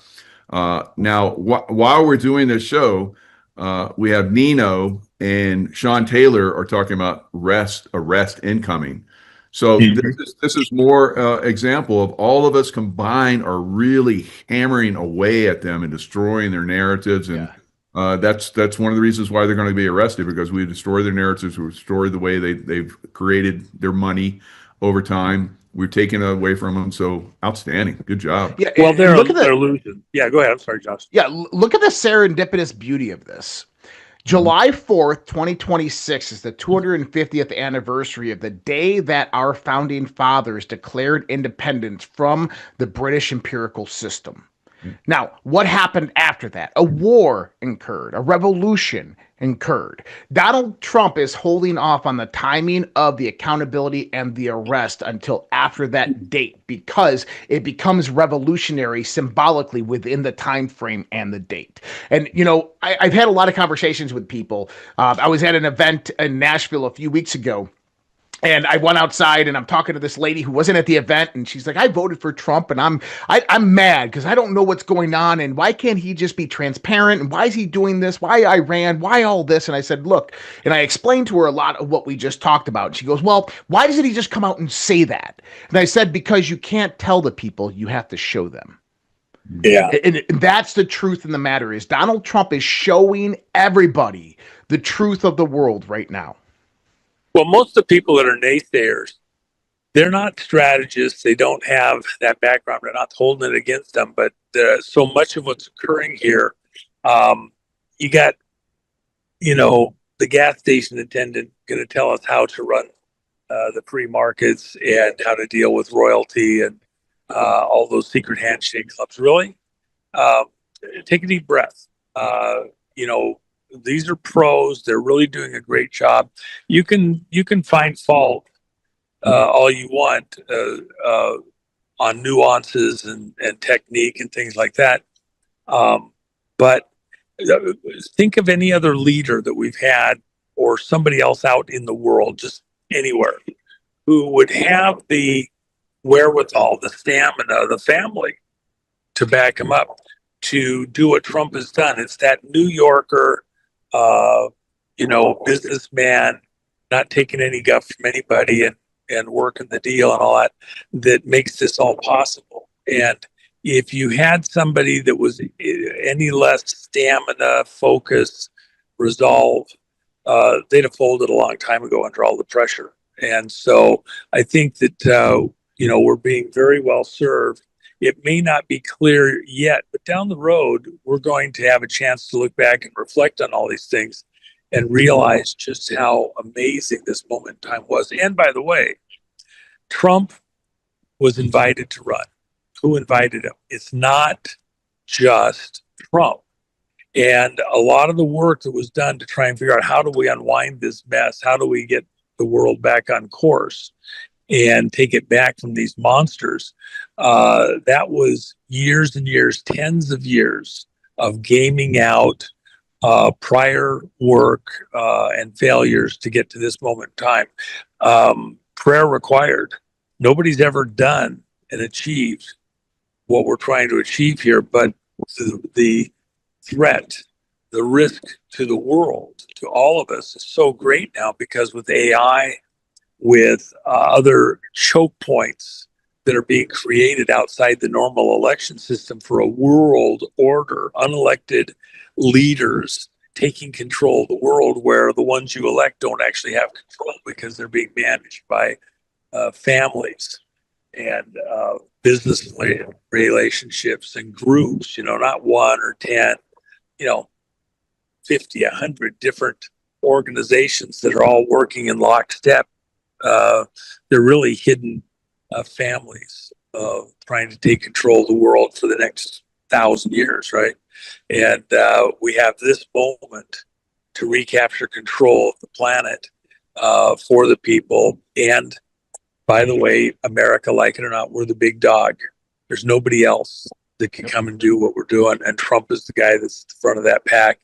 It is still a pack, though. He may be at the front of the pack. It's still a pack. The 200 who invited him to run. And then all the rest of us, Josh, you know this. I don't have time to be able to do a show like you do, Michael.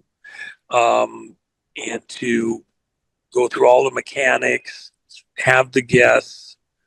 So it's because I can come to you, I can come to Anino, I can come to a couple dozen other hosts and share stuff into, various, I actually like the mid and smaller audiences where I get to interact with a certain flavor of folks, in those different areas. If you don't do what you do, and other hosts similarly, you're a big dog in the room, Nino's a big dog in the room, we've got other people, then I can't, I'd be to try and do a show every day. It just wouldn't work and do the other work that I've got to do. I mean, I gotta be on airplanes for 20 hours here shortly. I was on airplanes all this week. I think I flew 11,050 miles in the last 7 days. So, how can you do a show and have some regularity, predictability? It never happened. But other stuff that I'm doing is important to be able to relay, and I get to do it with guys like you. So it's a team effort. Even like the conference, it is a team effort. We're where we're at because we work well together. Yeah, very good. And I think I saw somewhere that the primaries, the GOP won. It was a clean slate. It's like 36 primaries. That's unheard of. Yeah. That's how, like Josh, you said, a blue tsunami. I've been saying blue tsunami. For the first time, we're going to see that in, almost a decade or more. It's been predicted, over and over and over again, but it's been stolen. So I think now we're reaching the point where it can no longer be stolen on the level that it has. And who knows, we might not even have to have an executive order that, sends in the military. It looks like, everything's kind of like lining up just right. Yeah. Well, the only thing I would say, just let me add this real quick, Josh. Trust but verify. There's a lot in motion, and then you have to have a backup for the backup. If you don't have a backup, like, for example, I have a real critical situation right now that is very sensitive.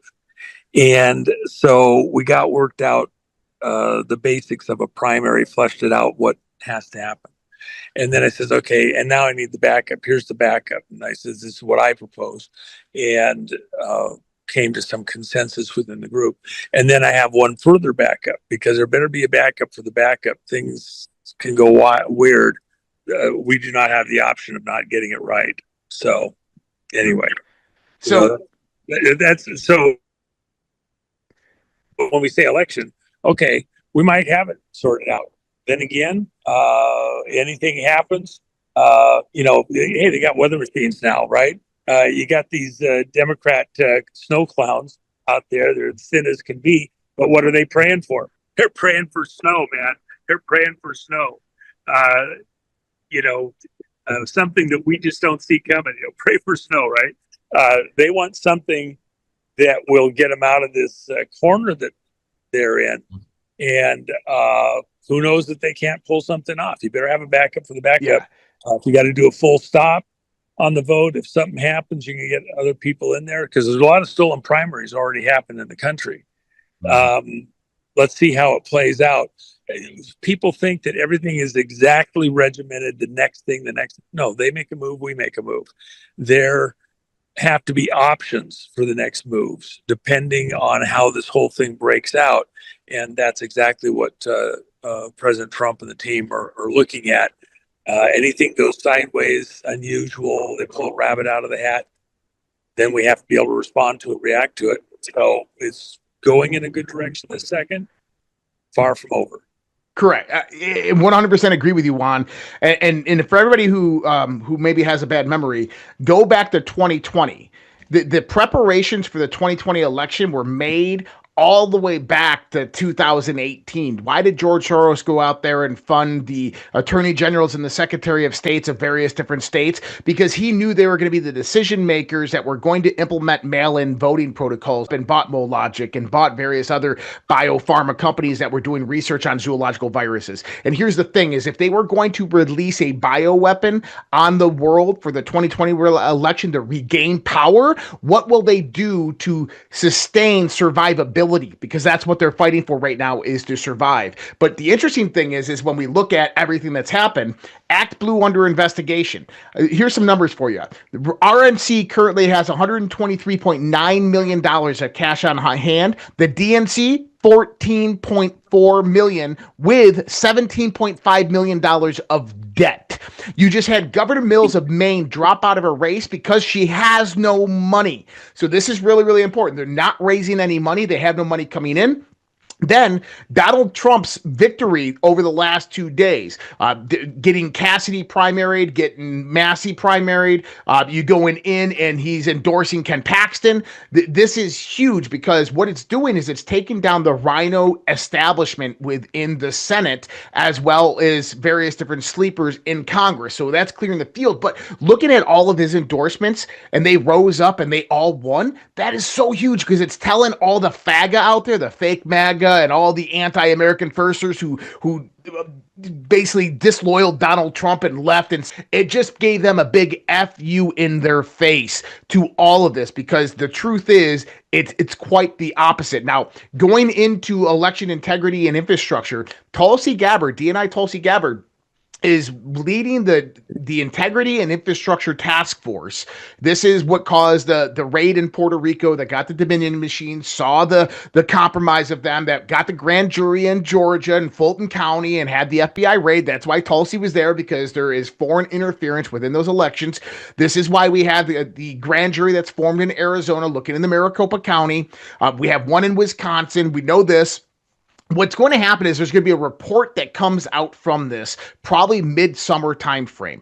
Donald Trump has already prepped this report with the executive order for voter ID that he did a few weeks ago. But when this report comes out, it's going to unequivocally state that there is foreign interference in our elections due to compromised voting technology. And from that, I believe Donald Trump's going to move forth with a national emergency on election integrity and infrastructure. And this is what's going to be the nail in the coffin for securing our elections prior to the elections actually happening. So you add all of that stuff up, and this is going to be a red wave. Well, and again, they're getting backed in a corner. What are they capable of? They want to do all sorts of bizarre things.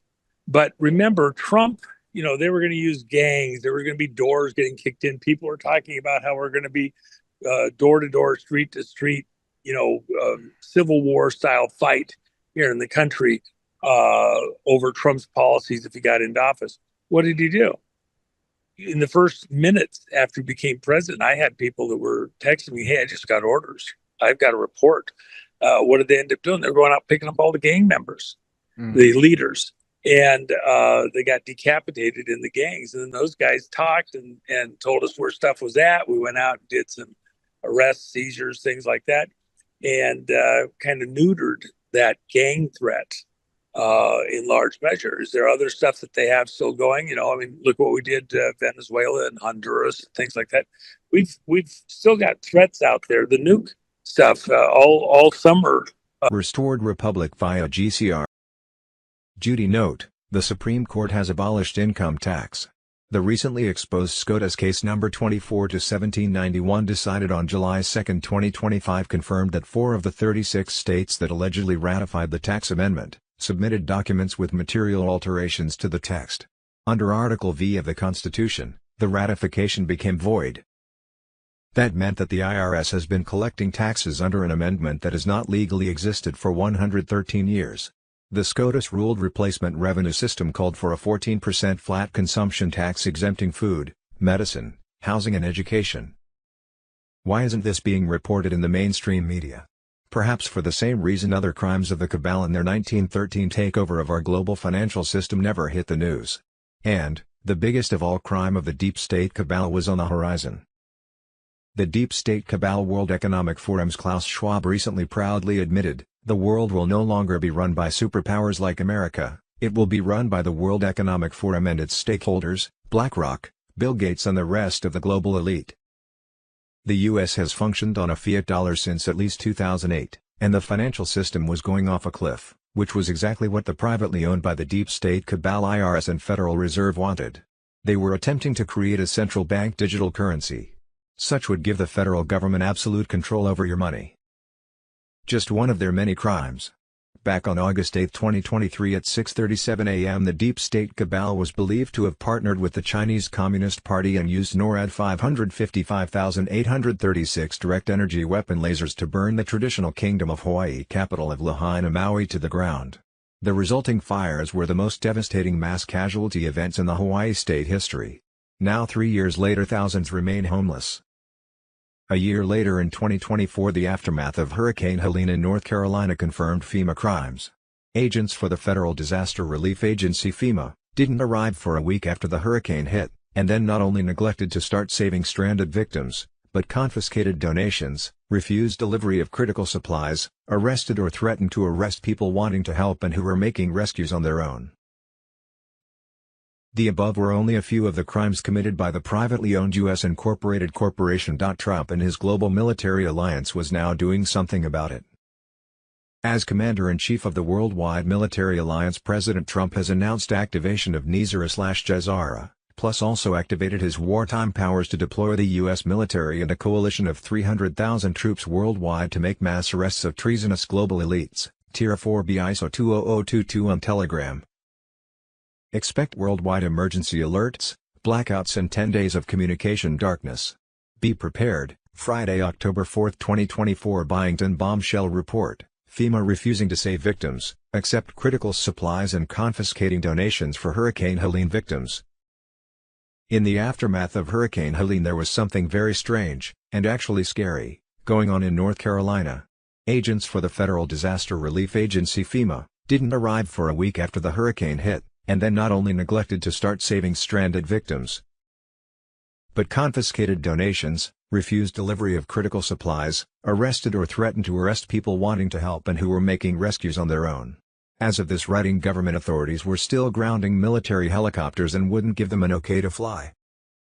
The mainstream media was not reporting any of this, even though thousands have gone without food and water for over a week. Hundreds of deteriorating bodies were seen floating in rivers and caught in trees. Whole towns had been wiped out. Worse, authorities were threatening volunteers with arrest if they tried to help or rescue their neighbors.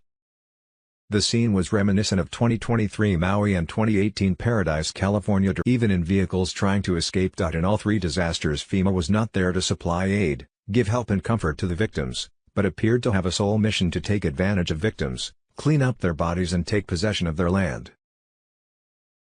The only difference between the 2023 Maui Dew fires and last week's North Carolina Helene hurricane disaster was that FEMA arrived in Maui a few days before the fires started, while FEMA arrived in North Carolina a whole week after Hurricane Helene landed.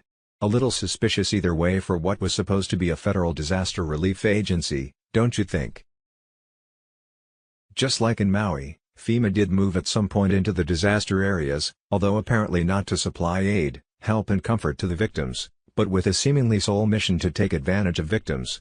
At least that's what a North Carolina woman overheard four FEMA directors say. As in Maui and by their own admission, FEMA had no intention to help victims of Helene. Their sole mission was to do body recovery, a woman said who overheard four FEMA directors talking at the airport. They had just flown in on a private plane. According to FEMA, all supplies and help would have to come from volunteers, who they intended to threaten with arrest if they tried to rescue and help victims. As in Maui, there was only one way in and one way out of the affected North Carolina area, and it was blocked by FEMA personnel. In multiple places of devastated North Carolina, volunteer truckers hauling in supplies were getting their tires slashed. FEMA workers were telling volunteers not to help victims, not even to help neighbors, and threatening to arrest those wanting to aid with their own supplies and transportation. As happened in Maui, 7 days after Helene hit, first responders and service members were still waiting in hotels without deployment orders, while thousands were without food and water. As with the Maui and California fires, the mainstream media was lying about government rescue and aid efforts in North Carolina. It just wasn't happening. Appalachia SOS warning. U.S. military ritually sacrificing Americans in North Carolina mountains. On Friday, 4th of October, Federal Transportation Secretary Pete Buttigieg shut down aid flights into western North Carolina.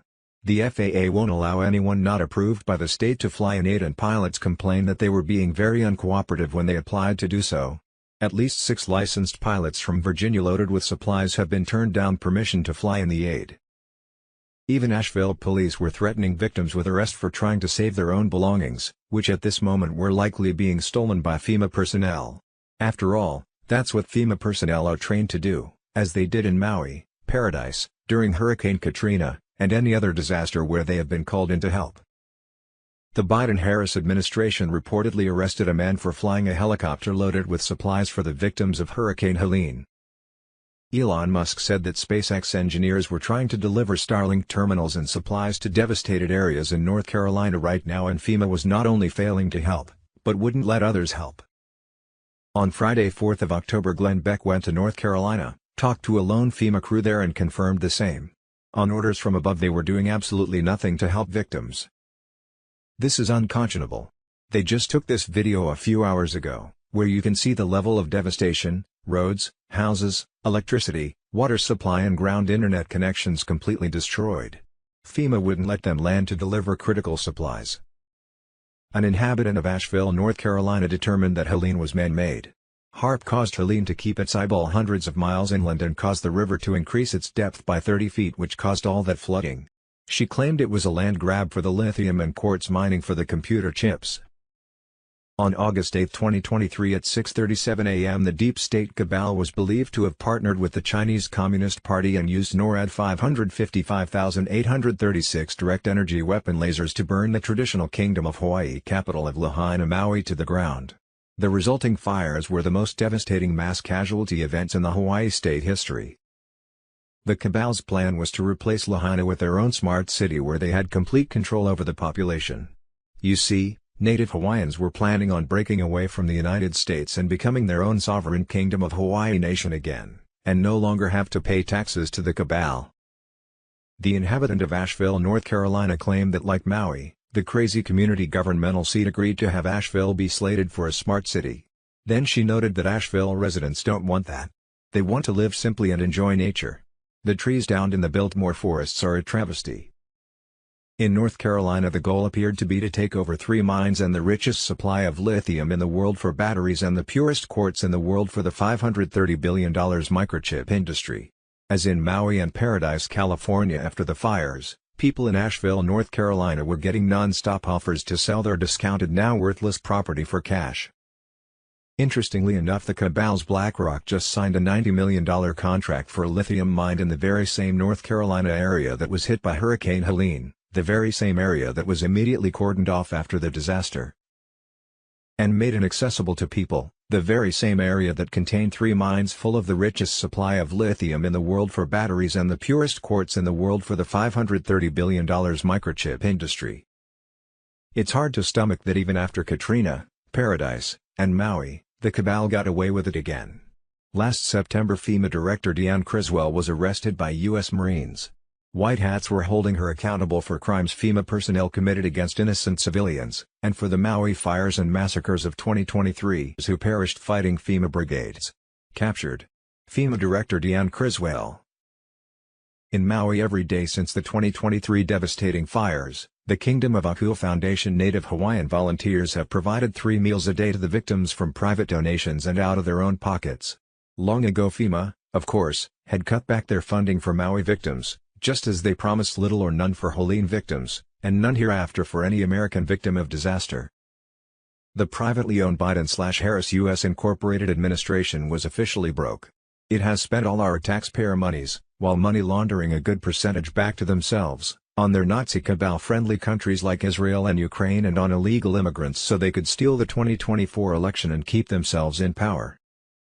Like one North Carolina woman said, FEMA and the government simply doesn't care if we live or die.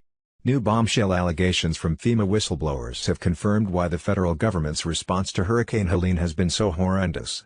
They said hundreds, if not thousands, of service members were deployed to North Carolina by the Department of Defense and have been sitting idle, waiting for FEMA to give them the go-ahead. All the while Americans in North Carolina, Tennessee, and Georgia were missing and dying.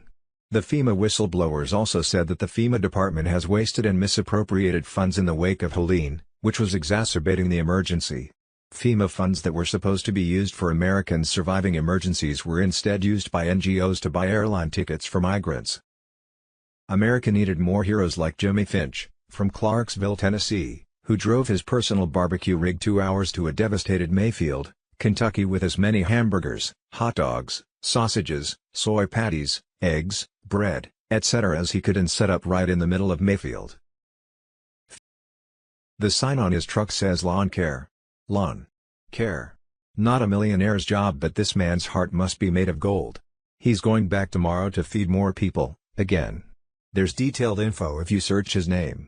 I'm hoping a real millionaire or 2, or 10, follow what just a common, but caring man has stepped up to do. Frank Malgoza. There were rumblings about a militia being formed to confront FEMA in North Carolina. They intend to head into the mountains for rescue operations that FEMA has refused to do and were preventing others from doing. When was the global military alliance going to step in and declare worldwide martial law so we could help each other without threats of arrest from our very own government and return to the basic freedom concepts of the original Constitution? What we thought we knew, but didn't really know and now are supposed to know but don't have a clue. With clones, doubles, made-up movies Hollywood style and Trump's military alliance throwing more popcorn at us, it gets so confusing. Monday, June 1, 2026, the Supreme Court sealed a ruling that abolishes income tax. Case number 24-1791 decided July 2, 2025. The court found that 4 of the 36 states that allegedly ratified the amendment submitted documents with material alterations to the text. Under Article V of the Constitution, the ratification is void. The IRS has been collecting taxes under an amendment that does not legally exist for 113 years. The transition plan, outlined in pages 71 through 89 of the ruling, describes a replacement revenue system. A flat consumption tax exempting food, medicine, housing, and education. The average family's tax burden drops from 37% to 14%.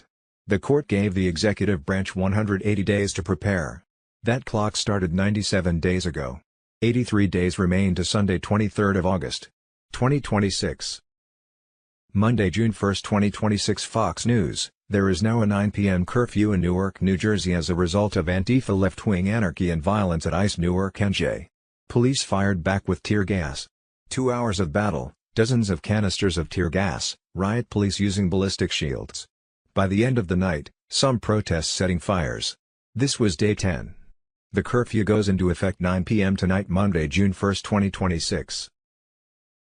Monday, June 1, 2026. Breaking special report: Defense Secretary Pete Hegseth declares war on Pentagon waste. $5.1 billion in contracts terminated as Judge uncovers massive spending abuse. Monday, June 1, 2026. Boom. Military intel drop: military tribunals are active. Here's the legal architecture behind the cleanup, military tribunals and the global financial reset. Monday, June 1, 2026. Mel Gibson: Ethiopian Bible describes Jesus in incredible detail and it's not what you think. Monday, June 1, 2026. Reports claim Navy JAG arrested Jill Biden for allegedly covering up Joe Biden's cognitive decline, accusing her of hiding his condition from the public. Critics dismiss the story as pure fiction, as no official evidence supports the dramatic claims.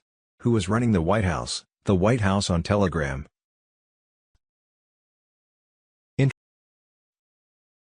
Monday, June 1, 2026. Mind control, data centers, WTPN Patriot highlights: BOSI, Gene Decode, JMC, Jocko, Nino. Monday, June 1, 2026. 51 damning emails were obtained by John Solomon through the Freedom of Information Act, FOIA, sent by CIA Director Mike Morrell to 51 intelligence officials, asking for assistance in toppling the United States government.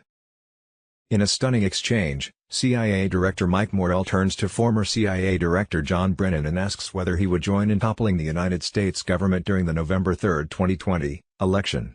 Brennan not only agrees but also expresses his gratitude. Final phase alert on Telegram. Restored Republic via GCR. Judy note: God-given rights and constitutional sovereignty cannot be negotiated. The new world of Q was activating, a world of light over darkness, truth over lies, freedom over tyranny. President Trump has mobilized the military of different countries worldwide for a takedown of the Satan-worshipping deep state globalist power structure in the greatest sting operation the world has ever known. Prepare for very soon worldwide activation of the Emergency Broadcast System, EBS, rolling global blackouts and lockdowns. Normal communication has been set to cease for around 10 days while Trump's global military alliance finishes their mass arrests and overturning fraudulent elections worldwide. After the 10 days of darkness, we have been promised to wake up to a whole new world. Trust the plan. Nothing can stop what's coming. Where we go one, we go all. WWG1. It's been a long time in coming, but right now former U.S. President Barack Obama was seeking political asylum in Canada. A couple of days ago, while former U.S. President Joe Biden was either deceased or non-functioning, his wife Jill Biden was arrested by JAG. Saturday, May 30, 2026, Obama seeks political asylum in Canada. Saturday, May 30, 2026, JAG arrests Jill Biden. It was estimated that over 80% of Congress were under indictments of various state grand juries, which convicted them of fraud, treason, child trafficking and/or crimes against humanity. The investigations have been ongoing since Trump first took office in 2016. 13 years ago in 2013, this same corruption and crimes against humanity by not only Obama and Biden's U.S. Incorporated, but by the Vatican and royal family, was first brought to light by Kevin Annett and the International Common Law Court of Justice in Brussels. Kevin A's story. Exposing Vatican royal family and state crimes against humanity. AU. Saturday, May 30, 2026, a Bayer executive just admitted in a public speech that, "We would have had a 95% refusal rate if we told people it was gene therapy. So we called them vaccines instead." Saturday, May 30, 2026, Fox News. President Trump just revealed the grand entrance to the White House ballroom and military security complex. Huge glass tunnel, massive drone port, underground compound, several stories tall. 47 will barely even benefit from this. He'll be leaving office shortly after it's complete. Patriot. Sunday, May 31, 2026, Stan Merrill, the man who was hired to pave over Charlie Kirk's murder scene days later, says the governor and the FBI asked me to get it done by Monday. Wait a minute. Wait a minute. All reports said that Utah Valley University, UVU, described the work as routine landscaping, beautification, or a pre-scheduled renovation. Now the FBI and governor requested the crime scene be paved over immediately. Dark to light now on Telegram. Judy note, there are pictures and a video that show about a week before the UVA event happened, an apparent entrance to a tunnel was dug beneath the table where Charlie Ward sat. On Monday, June 1, 2026, GCR ignites gold-backed QFS in 209 nations. Nizar/Jazar activates, fully restoring the original republic. All personal debt forgiven. EBS alerts flood every device with instructions to activate QFS wallets and receive sovereign prosperity payments. Income tax abolished, forever replaced by fair tariffs under the sovereign treasury. On Wednesday, June 3, 2026, President Trump posts on X, "My fellow Americans, the storm is upon us. God bless." Military tribunals commence exposing the Satanic 13 families and Khazarian mafia. QFS goes fully live, enabling instant transparent transactions, ending central bank control and fiat slavery. On Thursday, July 2, 2026, QFS stabilizes every economy under the gold standard.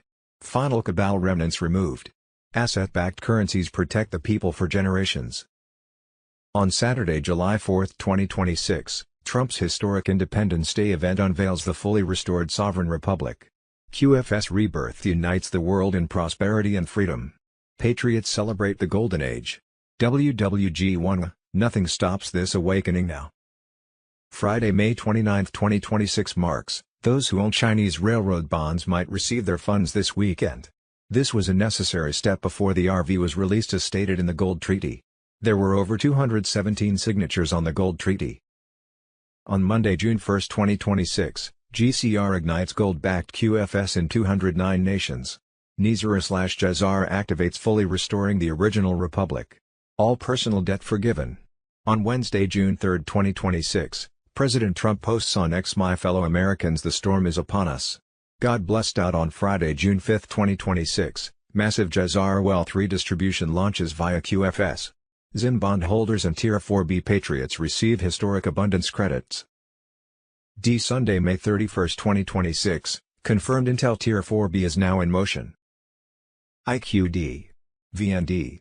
ZIM.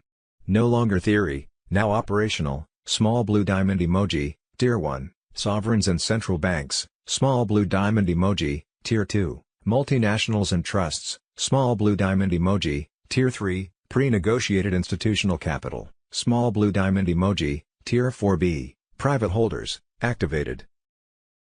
By appointment only. Verified. Documented. NDA bound. U.S. banking channels are live.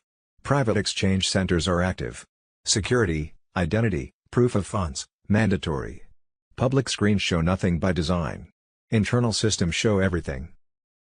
Iraq is fully sovereign. Sanctions lifted. Digital infrastructure live. Assets recovered. Revaluation leverage engaged. Zimbabwe follow with resource-backed structures phased integration through 2025 to 2026. No walk INS. No leaks. No spectacle. The reset did not arrive loudly. IT arrived correctly. Tier 4B is live. The silence is intentional. The system is moving. Lyndon B. Johnson softened the administration's stance toward Israel.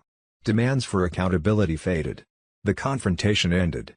By the late 1960s, U.S. intelligence reportedly understood that Israel had effectively become a nuclear power, yet no sanctions followed, no public admissions were made, and the entire issue slowly vanished from mainstream discussion. Sunday, May 31, 2026, breaking special report, Trumpification, why Blair, Carney, and Jamie Dimon are suddenly sounding like Trump. Sunday, May 31, 2026, Exposed, Are Medbeds Real? The Science, the Theory, and the Future of Regenerative Medicine. Jace, Saturday, May 30, 2026, Deep State traders now caged in ICE's detention alley, Gitmo now on Telegram. Gitmo's holding pattern has begun. With space at Guantanamo Bay and Camp Blas running low, white hats are now offloading deep state scum into ICE's most fortified black site network, known in secret as Detention Alley. This isn't about border crossers anymore.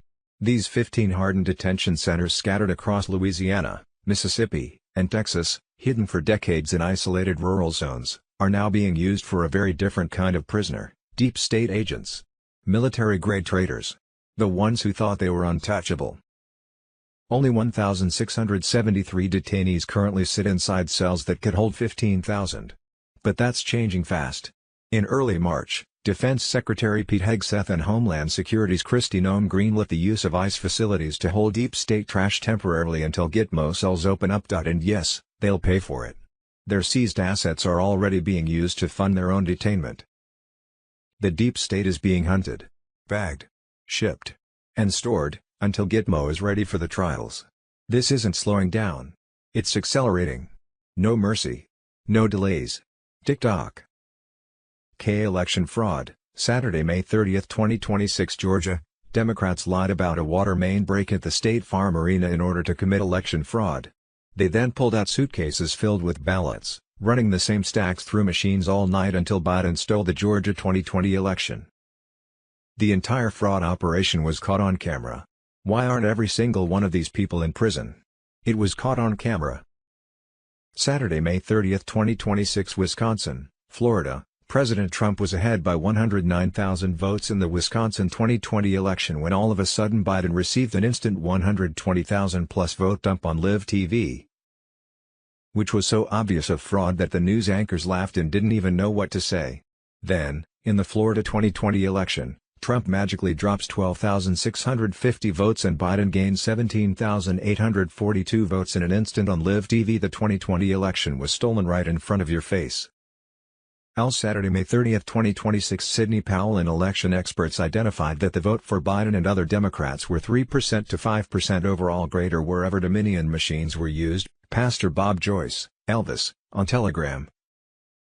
Powell states that judges had pre-written statements ready to read and denied to look at any evidence of election fraud, and that our government, including CISA, the CIA, and the FBI all knew about the fraud and foreign involvement and did nothing. We're essentially fighting the entire globalist elite power structure that wants to control the world for their own financial benefit, and frankly, that includes a lot of American corporations that have international interests and want to do business with China and have made back deals with the Chinese, and untold numbers of politicians who have done the same thing. QFS, Quantum Financial System. The QFS realizes the same thing Kennedy wanted. A debt-free, sovereign monetary system that cannot be killed because it is not a person, but a system. Kennedy tried to free the country from the debt dependency of the banking system. Now, 60 years later, a new system, QFS, is finally implementing what he started. Friday, May 29, 2026, Declassified files. Missing uranium. A silenced president. This is one of the most explosive stories buried inside America's nuclear history, hidden beneath decades of redacted documents, intelligence memos, political protection, and unanswered questions. Julian Assange on Telegram. According to declassified evidence and intelligence investigations, hundreds of pounds of highly enriched uranium disappeared from a U.S. nuclear facility in the 1960s under circumstances so alarming that officials feared the balance of power in the Middle East was being permanently altered. And at the center of the storm stood one man, President John F. Kennedy. In the early 1960s, officials at the Atomic Energy Commission discovered disturbing discrepancies at NUMEC, a private nuclear processing plant in Apollo, Pennsylvania. The facility could not account for massive quantities of weapons-grade uranium. Not a small error. Not misplaced paperwork. Hundreds of pounds of bomb-grade material had vanished. Later estimates suggested the amount may have exceeded 600 pounds, enough material to produce multiple nuclear weapons. Behind closed doors, intelligence agencies panicked. Because this did not look accidental. It looked like a coordinated diversion of American nuclear material. And the deeper investigators looked, the darker the story became. NUMEC's founder, Zalman Shapiro, maintained close ties to Zionist political organizations and allegedly had repeated contact with Israeli operatives visiting the facility under the cover of scientific consultation. Declassified intelligence records later suggested several of these visitors were connected to Mossad. The suspicion inside intelligence circles became impossible to ignore. The uranium was allegedly being funneled into Israel's secret nuclear program. Its destination, according to multiple reports, was Dimona, the heavily guarded nuclear facility hidden in Israel's Negev desert. Officially, Dimona was presented as a research site. In reality, intelligence agencies increasingly believed it had become the foundation of an undeclared nuclear weapons program operating outside international oversight. Then came the moment that changed everything. John F. Kennedy found out. Alarmed by intelligence briefings, JFK confronted Israeli Prime Minister David Ben-Gurion directly and demanded transparency surrounding Dimona and Israel's nuclear ambitions. He pushed for inspections. He demanded answers. He warned that the United States would not tolerate nuclear proliferation built on deception. For a brief moment, Kennedy became the biggest obstacle standing in the way of Israel's nuclear program. Then JFK was assassinated. And according to critics and researchers who studied the declassified timeline for decades, everything changed after that moment. The pressure disappeared almost overnight. Lyndon B. Johnson softened the administration's stance toward Israel. Demands for accountability faded. The confrontation ended. And Dimona continued operating in secrecy. By the late 1960s, U.S. intelligence reportedly understood that Israel had effectively become a nuclear power, yet no sanctions followed. No public admissions were made, and the entire issue slowly vanished from mainstream discussion. To this day, critics argue the NUMEC scandal was never fully investigated because the implications were too explosive, that stolen American uranium may have helped build a secret nuclear arsenal, that intelligence agencies knew far more than they admitted publicly, and that the last president who seriously tried to stop it was removed before he could finish the fight. Sunday, May 31, 2026 exposed. Obama was the sleeper cell, Mamdani is the detonator, Gitmo now on Telegram. Barack Obama wasn't elected. He was installed. Groomed by communists, funded by Soros, shielded by globalist think tanks. He wasn't a leader, he was a Trojan horse, embedded to dismantle America from the inside out. Now, July 2025, the mask is off. Zoran Mamdani is the next weapon. A foreign-born, Soros-backed socialist being positioned to seize control of New York City and accelerate the collapse. His mission is simple: burn the system to the ground. Mamdani isn't hiding it. He's not reforming capitalism, he's replacing it. With what? Government-run grocery stores. Race-based tax policies. Forced wealth seizure. Landlord extermination. All under the banner of social justice, while billionaires like Soros and Schwab pull the strings. Obama lit the match. Mamdani is the firestorm. Obama's Marxist roots were hidden, Mamdani flaunts his. Raised on post-colonial anti-Western ideology, trained by South African socialists, and now marching openly with the Democratic Socialists of America. He told his followers, "We're not here to raise awareness. We're here to win socialism. This isn't politics. It's a siege." Race is their weapon. Collapse is their goal. Mamdani marked himself as both black and Asian to climb the identity ladder, the same scam Obama ran. They don't believe in equality. They believe in control. They weaponize ethnicity to divide, bankrupt, and conquer, all while the real elite stays untouched. Now, July 6, 2025, New York is on the edge. Landlords are defaulting. Police are quitting. Banks are locking down. If Mamdani wins, the collapse will not be gradual, it will be immediate. This isn't incompetence. It's strategic destruction. They don't want order. They want obedience. Mamdani answers to Schwab. To Soros. To the UN's unelected climate cartel. He's not an outlier, he's their operative. His rise is the final signal, the globalist kill switch is being activated from within America's cities. And only one man stands in their way, Donald J. Trump. Trump is the disruption they fear. He doesn't bend, bow, or break. That's why they rigged, censored, indicted, and panicked. Because if Trump returns, their entire plan collapses, and they know it.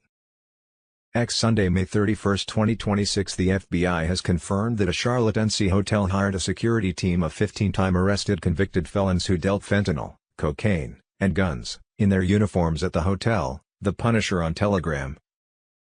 The owner ignored a mind-boggling 590 police calls since January of 2024 and allegedly ran a farmer's market for drugs and guns. The FBI seized more than 1,700 grams of fentanyl and cocaine. 11 people have now been charged and the federal government is moving to seize the entire hotel. How the hell did Charlotte, NC miss this? How do you miss a massive drug operation for 2 years with nearly 600 police calls?